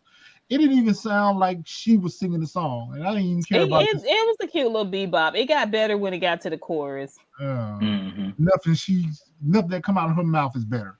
Listen, when Cartier slapped Lou's hands, ooh, ooh, ooh, ooh, ooh. Right. Lou was like ninja, and that's exactly how he looks at him. He did gonna be a problem. You made a deal with the devil. You made a deal with the devil. Lulu is like y'all. I don't know if y'all ever watch. This is my part. Don't smack my head. Hold on. Family Guy, when they do this thing where a guy's outside the window walking on the sidewalk and he kills the guy, and then he sees the guy who saw him kill the guy. He goes and kills that guy, and then someone sees that and he just goes to kill that guy. Like Lou, it's looking like I'm gonna have to strangle you out too, right? Right. He looking at like, what my ox cord at? Yeah, right. But that's what's going to end up happening. They're setting it up for next season that Cartier is going to be the villain for next season. They're all going to have to work together to take him down. That's all. Yep. Lulu's going to try to have to figure out a way to get him out of that studio, and Rock is going to steal his organization. So Unique is not the villain. Unique is just he's on the sidelines right now. We'll double back to Unique. He's right now we have a bigger threat to deal with now. We have a bigger problem to deal with now because we gotta get rid of. Oh, but you know what? Did you see that in the chat, Retro? That's a good point. We keep forgetting that this is 1991, 92, whatever. And when we were like, how did she find out where Kanan lived? The phone book. Yeah. The phone book. Yeah. Yep. Is Xavier saying, what's a phone book? Right, exactly. He said, yeah, I'm sure he knows what a phone book is. It's a book of phones, or because Xavier didn't know. Because Xavier didn't know that you used to have to go take your film to get it developed. So I don't know about that. Xavier was like, "What? You had to wait for your pictures?" Yes, you had to wait for your pictures. Yeah, we didn't have USB sticks and flash drives and things like that. Right. We didn't even have phone. We didn't even have camera. We didn't have phones that took pictures. Our phone. We couldn't edit the picture. We couldn't edit the picture. We couldn't make it bigger. Y'all told me about a phone book 2 weeks ago. Leave me alone. The crazy thing is they still send phone books out in the mail. Trust me, I would know. No, Xavier said, y'all told me about phone books 2 weeks ago. See? He didn't know. Poor baby. He's our little poor baby.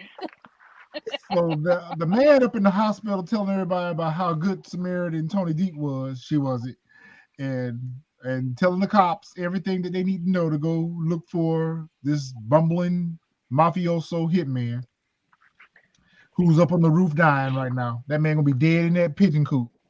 I was gonna say, why is he in the pigeon coop? He gotta hide. He killed the Italian boss's son. He gotta hide. That man is gonna be found dead in that pigeon coop. Dead. Ooh. Gone. On the rooftop. Gone. Not with us anymore. Unalive. Poor Symphony is packing up his things and getting ready to head on to North Carolina. Terrible packer. I mean, he got his whole life getting ready to go in the back of this Volvo, and Rock is down the street lurking, dressed in all black, in a Ford Taurus or something, getting ready to roll down. Red fashion, fair lips, gold hoops. That was like a little Honda, a little Toyota Celica or something, wasn't it? Honda Accord or something. I don't know what she was pushing, but she was lurking. And so we see she got the strap on the front seat and with the silencer on it. And I was like, don't do it. Please don't do it, Rock. I mean, Rock, they've showed us enough how cold-blooded and cold-hearted he was. If she would have took this man out, I would have been done with Rock. That man has been so loyal to you That man has been down for you and your son, and you're gonna take him out for nothing? Knowing you messed up with Scrap. Knowing you messed up with Scrap, right? I don't know if it was for nothing, but yeah, she was ready to rock. Nah, he didn't deserve that. He didn't even deserve her suspicion of that. I'm even mad at the fact that she wanted to do it. I'm madder about the fact that she wanted to do it than the fact of her trying to do it. Could be a possible loose end. He's not a loose end. I didn't say he is. I said he could be a possible loose end. I saw her eyes soften. I know what you're saying, JLJ, but I'm just answering it, saying that he's not. I don't see him as a loose end. Most definitely he's not. He's loyal. She can't take the risk. But going back to what Really B said, or Miss Honey, one of them said that that's where Rock gonna end up in North Carolina. That's her escape plan. She left her escape plan alive. Right. It's smart. Finally, if you had to let Scrap alive, Scrap alive. He could be keeping an eye on Unique. Right. You would have had literally someone an to keep eye on Unique.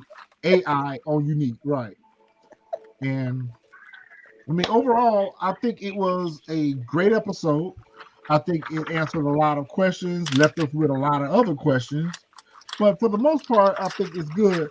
What do y'all think is going to happen? We got 2 more episodes left and the season is done. So what do y'all think? This is 7.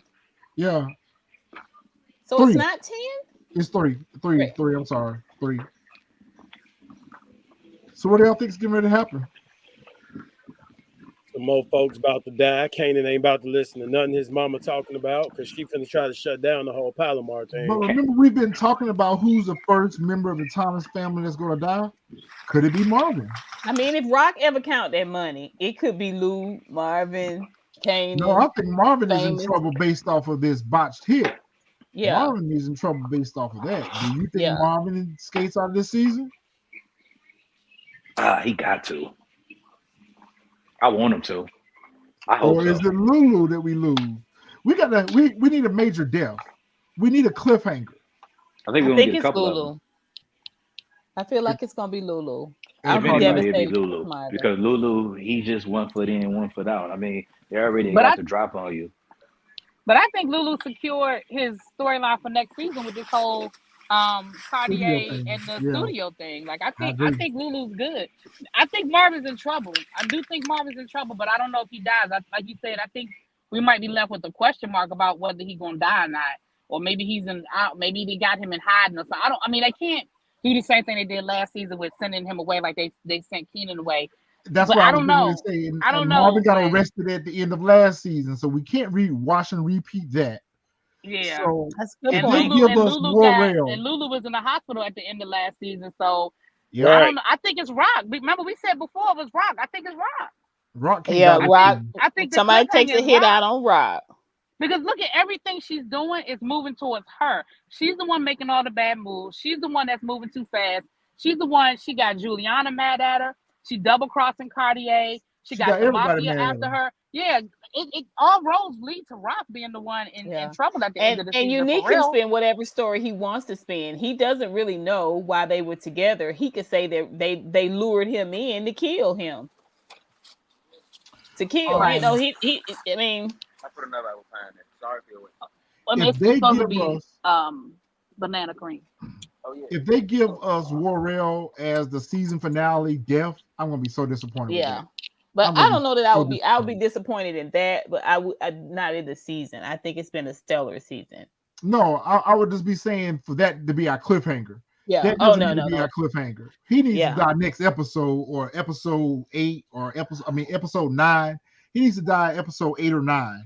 He doesn't need to die. I think it's going to be something that got to do with, because I think it will come back to the or maybe the cliffhanger is not even a death at all. Maybe the cliffhanger is not even a death. Maybe it's probably going to come back to the shooting. Us thinking Rock is gone, but somebody just tried to take her out. Or maybe Kanan just leaves her. Maybe next season starts off with Kanan working independently from Rock.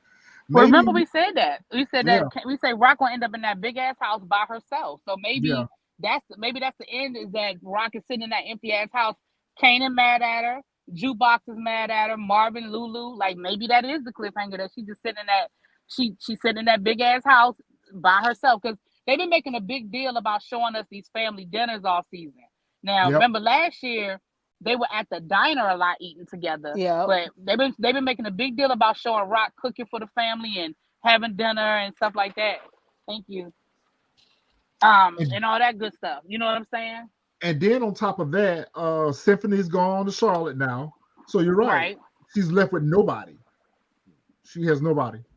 Yeah. Famous to me, they should have saved that for the end of the series. That should have been the end of the series, not the end of this season. But I don't know. I guess it works the same. Well, it depends on what they have. It depends on what the storyline is going into next season. You know what I'm saying? Like maybe they need all it. Maybe because it's maybe next season is all about that redemption of how they bring the family back together.